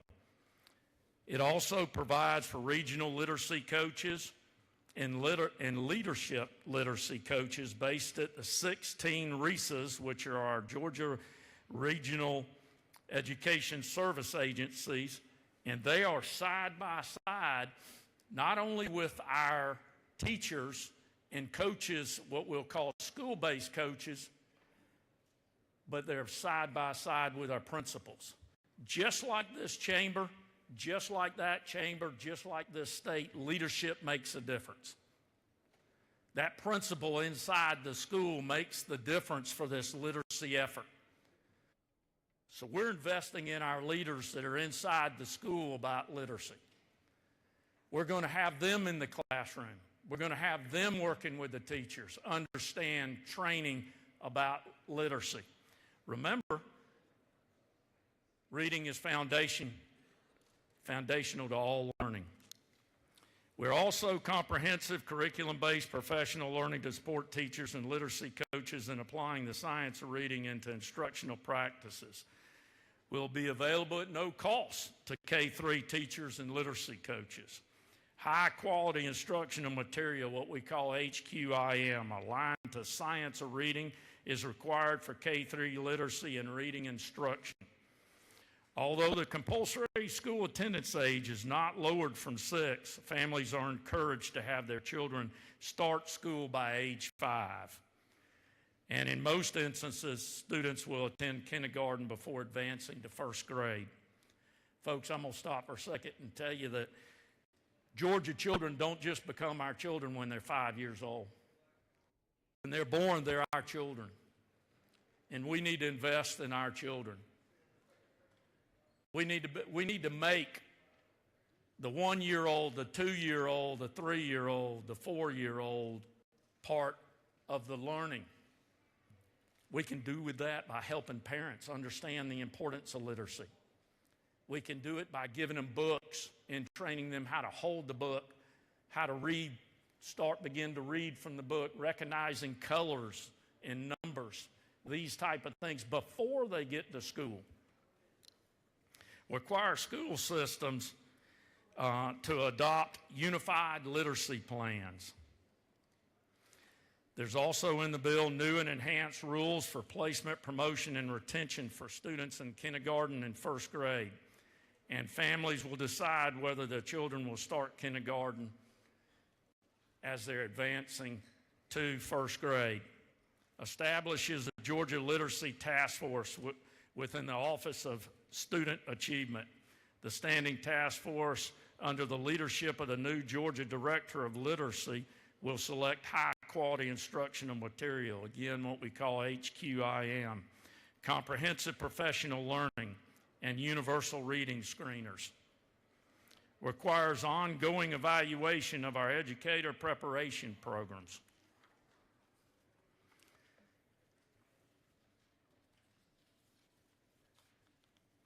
Members, I will state to you, this is not a simple bill.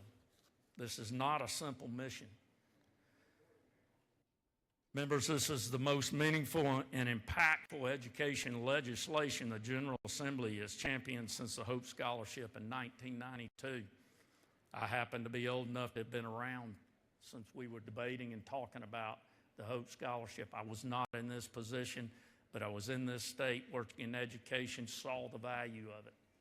I see the exact same value in what this bill does for our students and then ultimately what it's going to do for this state as a whole. I've been told many times that one of the places that we have a large group of people that have the lowest reading levels is in our jails and our prison. I want us to imagine if some of those or if all of those could read much better, maybe they would have graduated. Maybe they would have got a good job. Maybe they would have accomplished a lot more. Maybe they would have dreamed bigger. We can improve many parts of our society by better educating our children to read better when they come out. Theodore Roosevelt said this, and I believe it. The worst thing we can do is nothing. We'll keep getting the same 2/3 of our kids not reading on grade level if we do nothing. I want to point out to you, there are some states in the South that have made initiatives just like this. I'll give many groups in here, many members in here, a thank you for going and visiting neighboring states that are outrunning us in Georgia in the reading comprehension and the reading levels of our K-3 students. We must catch up. That's what our kids deserve. So with that, Mr. Speaker, I will stand for questions. Thank you for the presentation. You have several questions. Representative Burnell, the gentleman going to yield? Will he yield? I do, yes, sir. Representative Burnell to your left is recognized for a question. Yes, ma'am. Thank you, Mr. Speaker. Does the gentleman yield? I do. Yeah, as a 30-year retired educator, would you agree that reading is more than just calling out words? It's comprehension. That's what gets them on grade level? Absolutely. Understanding what you've read, just not enunciating it, is very important and a big part of the science of reading. Thank you for the question. Representative Al Williams to your left is recognized for a question. Thank you, Mr. Speaker. Will the gentleman yield? Yes, I will. Yes, sir. Is it not true that you and I have spoken about this bill and that I visited a school in Bowling Green, Kentucky, And is it not further true that we have fallen behind Mississippi and Alabama?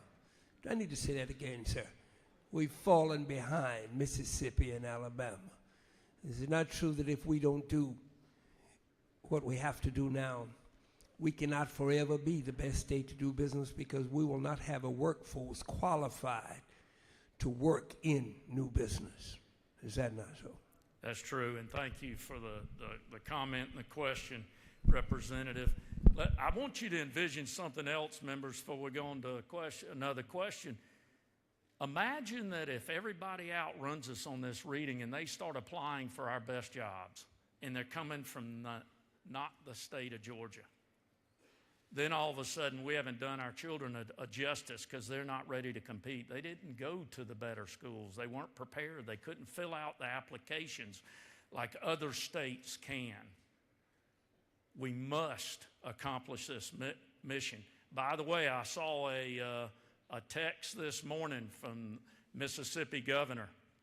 You're 2.5 times more likely to read proficiently in 4th grade in Mississippi than you are in California. 2.5 times more likely to read proficiently in 4th grade. Imagine that. A state that has gone from almost dead last to number 9 in the nation in reading proficiency. Very proud of their efforts. Very similar to what you have before you and what you're voting on to change lives. Gentleman has a couple more questions, then we have some speakers on the bill. Representative Barnes is recognized for a question. Representative Marty Barnes. Thank you. Does the gentleman yield? I do. Thank you. I truly appreciate this bill. I do have some questions about lines 5 through 11, pretty much on your promotion and retention. Are we leaving this in the hands of the parent to decide if they want to promote or keep their child back? Or are we relying on like an assessment test or something like that? It's a group of individuals that meet, including the teacher and the principal at the school on promotion and retention, and the parents are part of that group that make that decision. And we've written in the bill it has to be unanimous. Does the gentleman further yield? I do. I appreciate that part, having everybody involved at the table. I think the parent knows their child best. Thank you for this bill. I agree. Thank you. Representative Moore to your left. Representative Angela Moore to your left in the back. Thank you, Mr. Speaker. Does the gentleman yield? There we go. Yes, ma'am, I do. Can you tell me if the funding and passing of this bill will be able to help children with dyslexia and older children? The answer is absolutely. Dyslexia is written in there. You'll even see it on the first page. We have been down a very good path set by this House 3 years ago with dyslexia in understanding those children and how they read. This bill enhances all of those efforts, continues us down a very good path. And then let's go to the second part of your question was... I understood, older children. Right. You said children K through 3rd grade, but then there are some children, and let's just say that before this bill passes, that have skipped the system. I know lots of them can't read by the time they get to 8th grade. They get held up when they get to the 9th and the 11th grade, find out they can't read at all. Let me answer this with this. This is a K-3 bill. Well, really, let's go 0 to 3rd grade bill that you have before you. And that's where this effort and this pivot's going to happen. Nothing stops a system from taking the good coaching, the good information that we receive for these younger students and apply it to the upper grades. That is another effort at another time to try to work up through the high school for our non-readers that are already currently in high school, but this bill is assigned K-3. That at some point that this bill, the legislation here will help the children who cannot read? There is no doubt the intention is to continue to grow this bill and to, as we move it up into middle school and then ultimately in high school. We're just taking the lead from some other states that have been very successful with this effort and how they accomplished it, and that's what you have before you. Thank you. Representative Derek Jackson, sitting next to the lady to your left, is recognized for a question. Thank you, Mr. Speaker. Do the gentleman yield? Yes, sir. And so I appreciate House Bill 1193, but there are some districts outside of 285, specifically in the rural parts of Georgia, will see House Bill 1193 as a unfunded mandate. Can you address that concern? Absolutely, and I think we have a couple of speakers that might be addressing this too. This is not an unfunded mandate. If you heard what I stated here, we're going to pay for the HQIM, that's the high quality instruction material. We're writing in QBE for the first time their school-based literacy coach. So we're going to pay for that, and we're going to write it in QBE. So be prepared. That's the major bulk of the expense would be the school-based literacy coaches. By the way, we're looking at somewhere around 1,300 of those in the state. So there are quite a few. But the money will follow that position from the state just like it would their elementary school teacher or their high school teacher there. So. Do you further yield? I do. So to add to their concerns, specifically they're saying that it's an unfunded mandate because there are other administrative positions that are required when it comes to reading literacy. And although you address the QBE, but it doesn't add a poverty weight. Could you address that concern as well? Well, the poverty weight we've got in the grant program for QBE, and we as you probably know, this is the first year we've done any of that. So state of Georgia has not been funding QBE based on poverty in history in the past, and would need to be after we get this first pilot done and run, rewritten for poverty. The administrative end, I would tell you, having been an administrator, I'll take a teacher all day that is funded by the state, and I wouldn't have to add an assistant principal. I would not have to add an administrator to evaluate that person. We would be able to absorb that teacher inside our normal working day. Remember, these are classroom teachers. So there is not administrative cost added to them, especially in the size of elementary schools we have. Most of our elementary schools in the state of Georgia are 1,000 students or less. And we've got a formula for that for administration, how many administrators they have. Local systems can add to that, but generally, we've got a QBE formula for administrative inside the school. One last question, then we have some speakers. Representative Park Cannon, to your left, is recognized for a question. Thank you, Mr. Speaker. Do you yield? Yes, ma'am, I do. Thank you. At what age or grade level do you believe students are able to learn about race by books? Learn about what? Race. Race. What age do they learn about race? In a developing mind, goodness gracious, I would say that'd be early middle school probably, sixth grade. Mm-hmm. Do you further yield? I do. Do you know that the American Psychological Association says that children notice race as early as 3 to 6 months old? Pediatric literacy is important, and that, quote, delays in these important conversations can make it more difficult to change misconceptions about race. No, I'm not familiar with that at all. I do think this bill and the state needs to get into the 0 to 5, specifically working with these children and trying to accomplish what we need to make sure they're prepared to read when they get there. The gentleman has no further questions.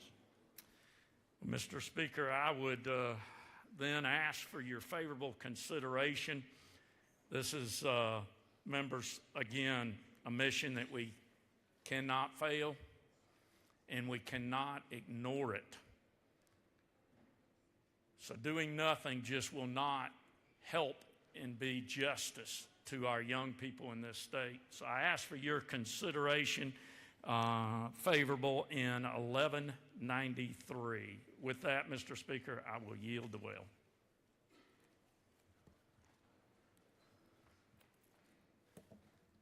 Thank you for your presentation, and thanks for your hard work on this most important bill. I want to recognize Representative Phil Alaye.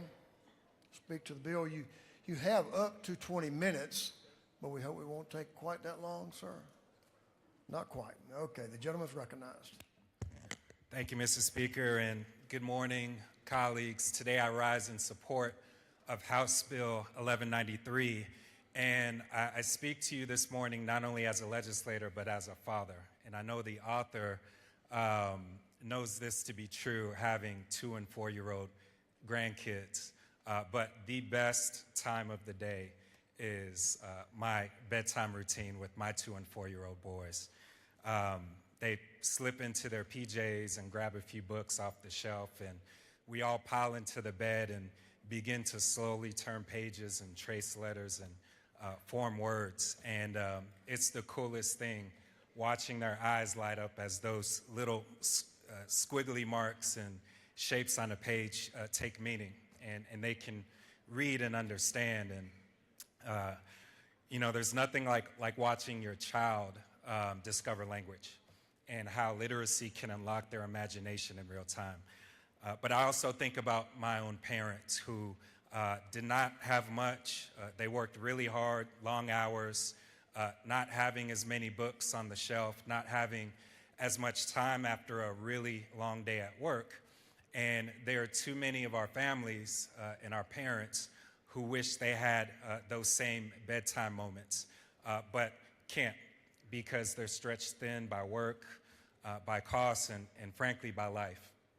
And so that's why House Bill 1193 matters so much. It strengthens instruction, and I know the author mentioned those critical K through 3 years. We're going to provide support for our educators to receive coaching and have access to high quality materials. And we're not leaving anything to chance or family circumstances. We are building a system that prioritizes literacy and early learning in reading for every single child. And we know that reading is fundamental to everything. If you can't read, it's hard to envision a life of dignity, purpose, and success. And so this evening, I'll go back home and I'll pull a book off my shelf, and we'll pile into the bed again, and we'll turn pages and sound out some simple words. And that's a spark that every single child and parent should have. I want to thank the author for his incredible work, the committee, our counterparts over in the Senate. I know Chairman Hickman's with us. Thank you for your leadership, sir. Our very own, our First Lady of the House, Ms. Dale Burns, who's an incredible champion for children and all things education. If we can get literacy right during these early years, we can fundamentally alter the trajectories, not only of our children, but our families, as well as our state. And so I ask you all to mash green and support House Bill 1193. Let's pass this bill and put every single child on a pathway to literacy. Thank you, Mr. Speaker. I yield the well. Gentlemen, yield the well. Thank you for your work on this bill, and thank you for your devotion to your family as well. Representative Glaze is recognized to speak to the bill.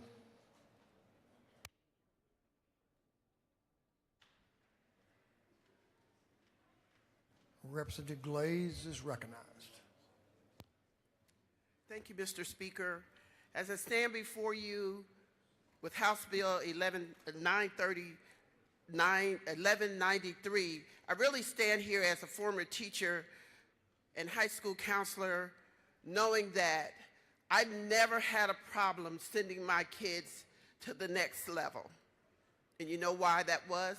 Because I had students who could read. And fundamentally, today, as we stand before you, we stand at the precipice of making sure that Georgia continues to progress, that we continue to have not just 12 years of being the best place to do business, but that we have years that some of us won't even be here, particularly me. I have 5 grandchildren who live in this state, and yes, ma'am, I am concerned, yes, sir, about them reading, and I believe we're doing what we need to do when we start at kindergarten. And then we've done so much more in bills where we're going to make sure that kids get books when they are born all the way till 3 years old. Children must have readers in order to learn to read. And so this bill will not only help our kids with literacy coaches, but we're going to make sure that books get in their hands from pediatricians. We're going to make sure that those who came through colleges during the time when they didn't have the science for reading, that they are helped and taught to make sure that they teach our children properly. I'm going to stand here and ask everybody in this assembly that we will not leave here today without having done the work of tomorrow, and that's making sure our children are literate. This bill and the funding behind it will do it. Thank you so much, Mr. Speaker. I yield the well. The ladies yielded the well. Thank you. Representative Floyd Griffin is recognized to speak to the bill. Representative Griffin.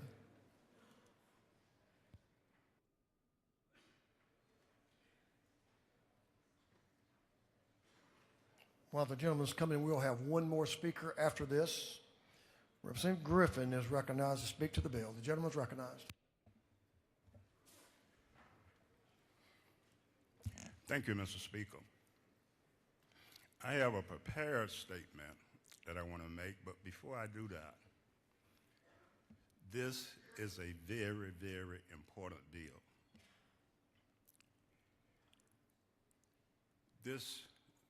After the session was over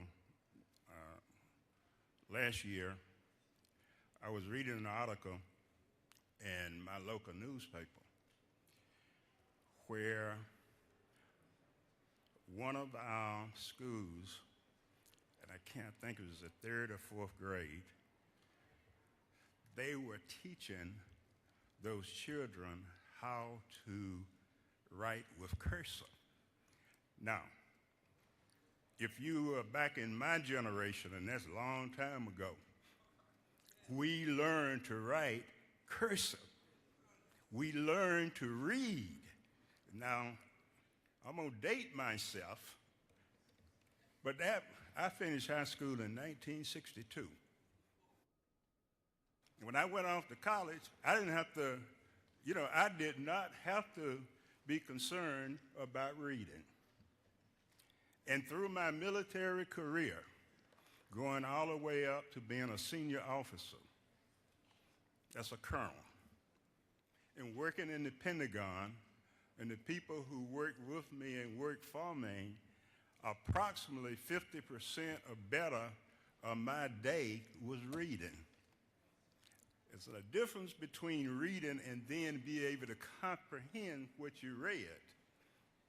And I would not have been successful if I had not had that early learning. And I don't know to read and write. I don't know what happened to it. But what I want to do is thank the speaker and the author of this bill, because it is crucial to the success of our future. Mr. Speaker, members of the House, I rise today in strong support of this literacy bill, because literacy is not just another education issue. It is the foundation for every other subject we teach. If a child cannot read proficiently by the end of the 3rd grade, that child is no longer learning to read. They are reading to learn. And if they struggle at that point, their struggle in math, science, history, and ultimately in life, Literacy determines graduate rates. Literacy affects workforce readiness. Literacy impacts economic mobility. This bill is about early intervention, evidence-based instruction, and giving our teachers the tools they need to succeed. It strengthens professional development, ensures proven reading strategy are used in our classrooms, and provide target support for struggling readers before they fail to fall behind. And let me say this very clearly. This is not partisan. This is about children. This is about parents who want their sons and daughters to compete and win in a global economy. We talk often in this chamber about economic development, but the real economic developments began in the classroom with a child who can read confidently and teach and think critically. As I had often said, leaders solve problems, not create them. Today, we have an opportunity to solve one of the most fundamental challenges facing our state. An investment in literacy today prevents remediation tomorrow. It strengthens families, supports teachers, and builds a strong Georgia. I urge this body to vote yes on this bill because when our children can't read, they cannot achieve anything. Thank you, Mr. Speaker, and I yield the well. Thank you, Representative Griffin. Your insight is impactful. Thank you. Chairman Dubnik is recognized to speak to the bill. This will be our last speaker on House Bill 1193. The gentleman is recognized. Thank you, Mr. Speaker. Ladies and gentlemen of the House, I appreciate the opportunity to make a couple of comments on House Bill 1193.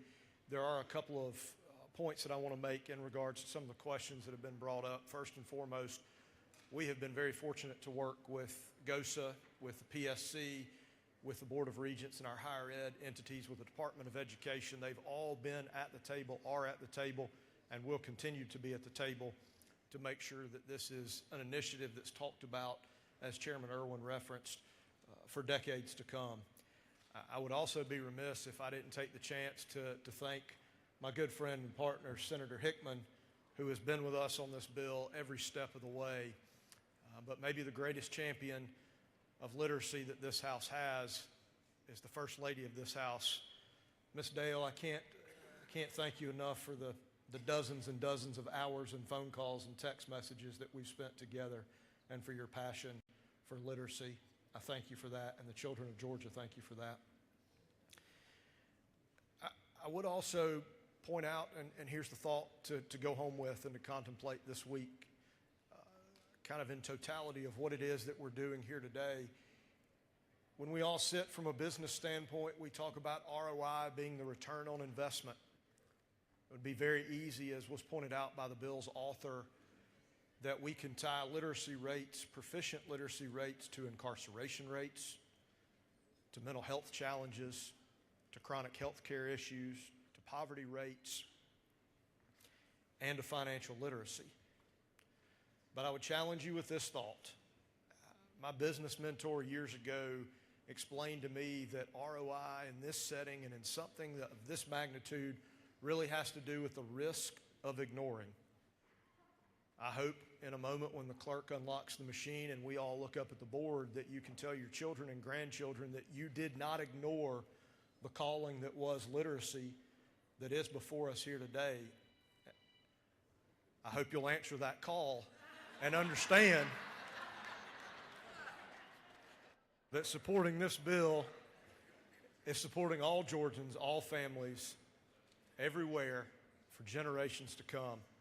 I'll ask for your favorable consideration of House Bill 1193. Mr. Speaker, I thank you for the time, and I yield the well.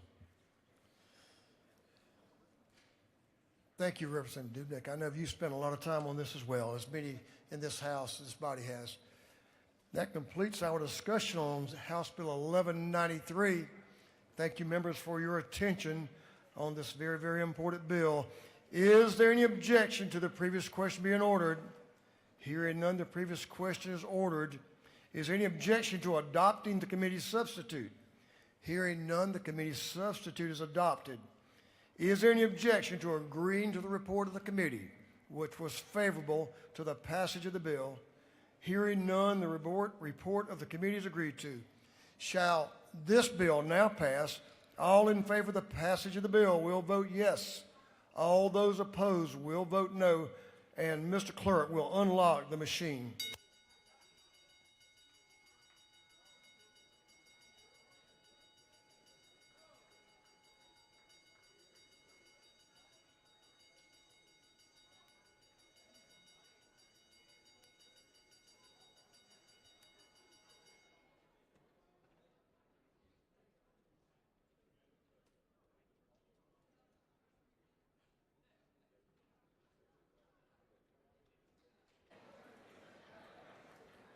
Have all members voted? For what purpose does Representative Carter rise? Parliamentary inquiry. State your inquiry, ma'am. Is it not true that House Bill 1193 puts Georgia in a place where we will become the #1 state to educate our children? I can't add to that much. Absolutely, and it's about time. Thank you for your question. For what purpose does Representative Carmen Rice rise? Parliamentary inquiry. State your inquiry. Is it not true that Bill 1193, by passing this bill and by voting yes, we are demonstrating that we have not only identified an issue in Georgia, but we are taking strong action and providing and equipping the classrooms, the educators, and the students for a brighter future for Georgia? The lady knows of what she speaks. There's no doubt about that. For what purpose does Representative Reese rise? Parliamentary inquiry. State your inquiry, sir. Mr. Speaker, isn't it true that today this chamber is sending a strong bipartisan message that we are all concerned about our children and that we are concerned about their education, and we're going to do and fight like hell to make sure they have what they need to be successful? I think the gentleman knows of what he speaks to.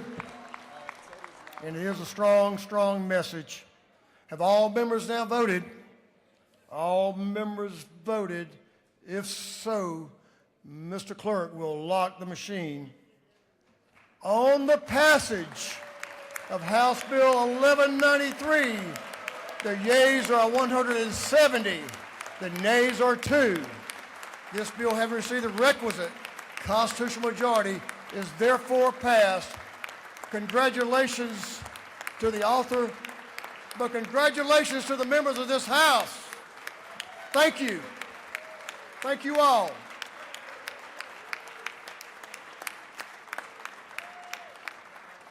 This is a team effort, an investment in Georgia's future. Thank you, members. Thank you, Mr. Chairman.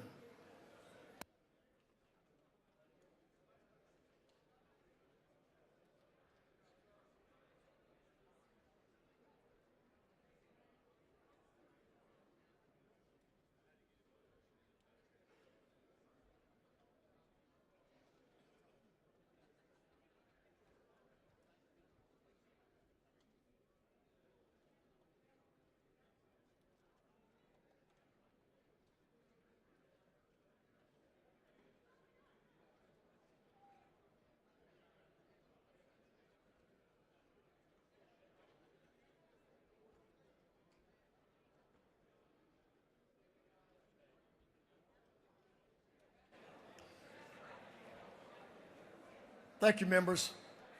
That's a historical vote. Thank you all very, very much.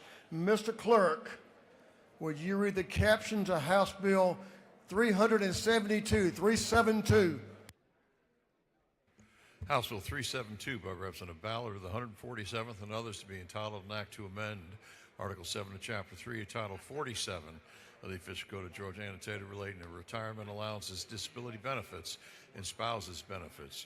This bill having referred to the Committee on Retirement. That committee recommends that this bill do pass by committee substitute.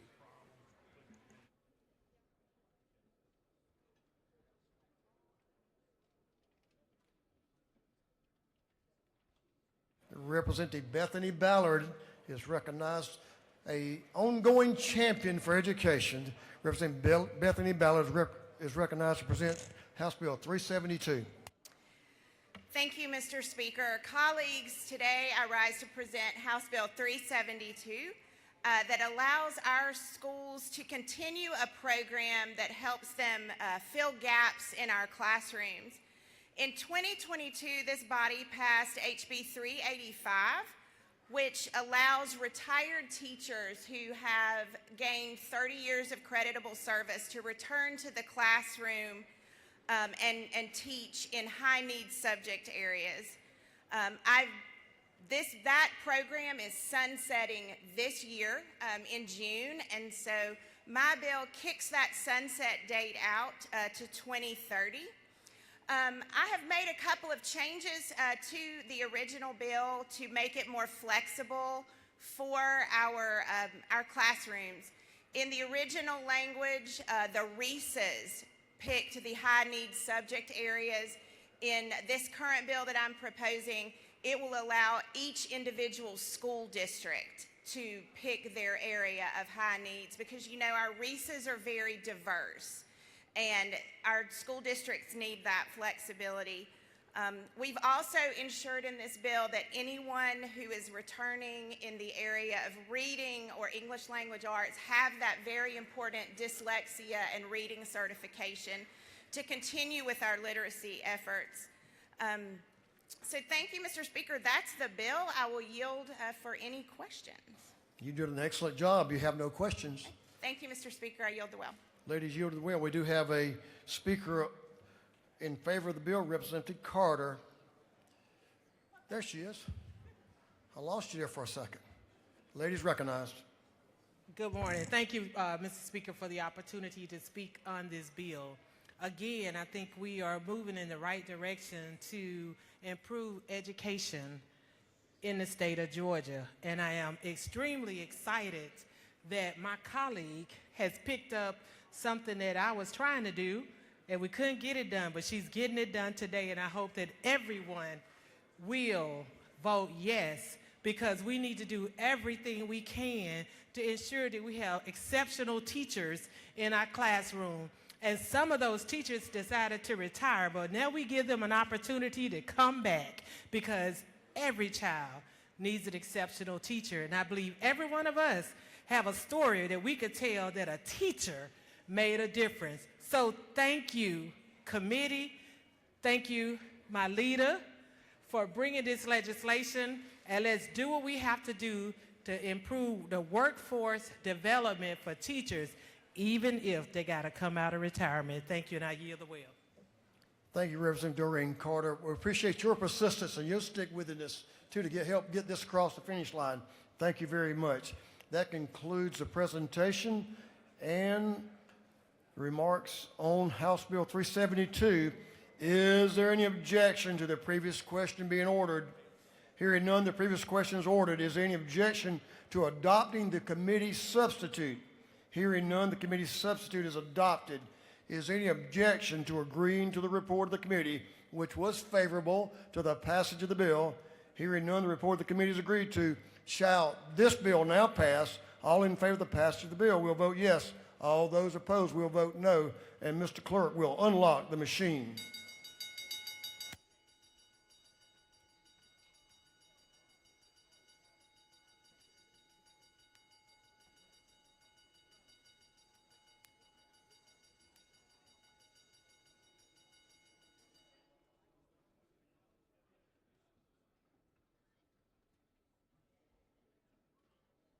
Have all members voted?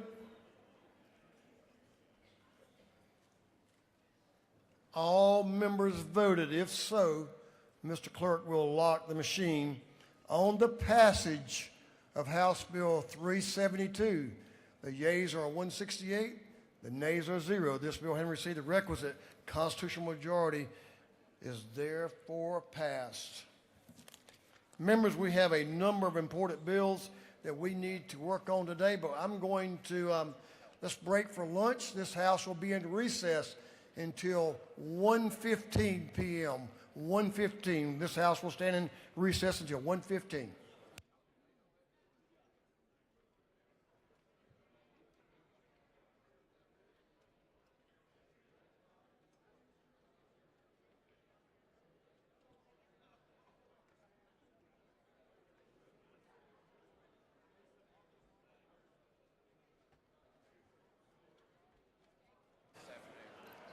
Members, we do have a couple of meetings during lunch. I'm going to recognize Chairman Blackman.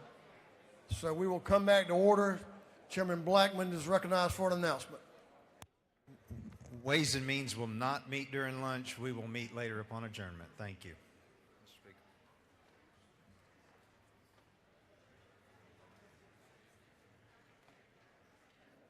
These are important. I kind of cut them all off. Sorry about that. Chairman Williamson's recognized for an announcement. Thank you, Mr. Speaker. There will be a majority caucus lunch right now, room 403.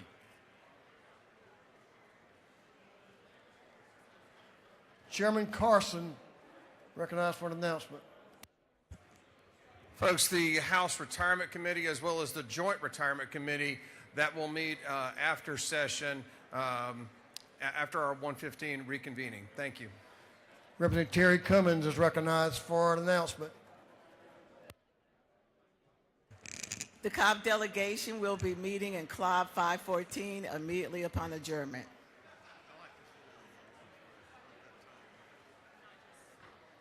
Representative Cummins, is that upon adjournment or recess for lunch? Recess, right? Ladies' announcement is for recess. Cobb delegation will meet. Representative Sheila Jones, ladies recognized for announcement. The Women's Caucus will meet today at recess in room 123 of the Capitol. So the notice that you have on your desk has the incorrect room number. So we will be in room 123 downstairs. Thank you. Room 123 downstairs right now. Okay, I think we can do it now. This House will be in recess until 1:15 p.m.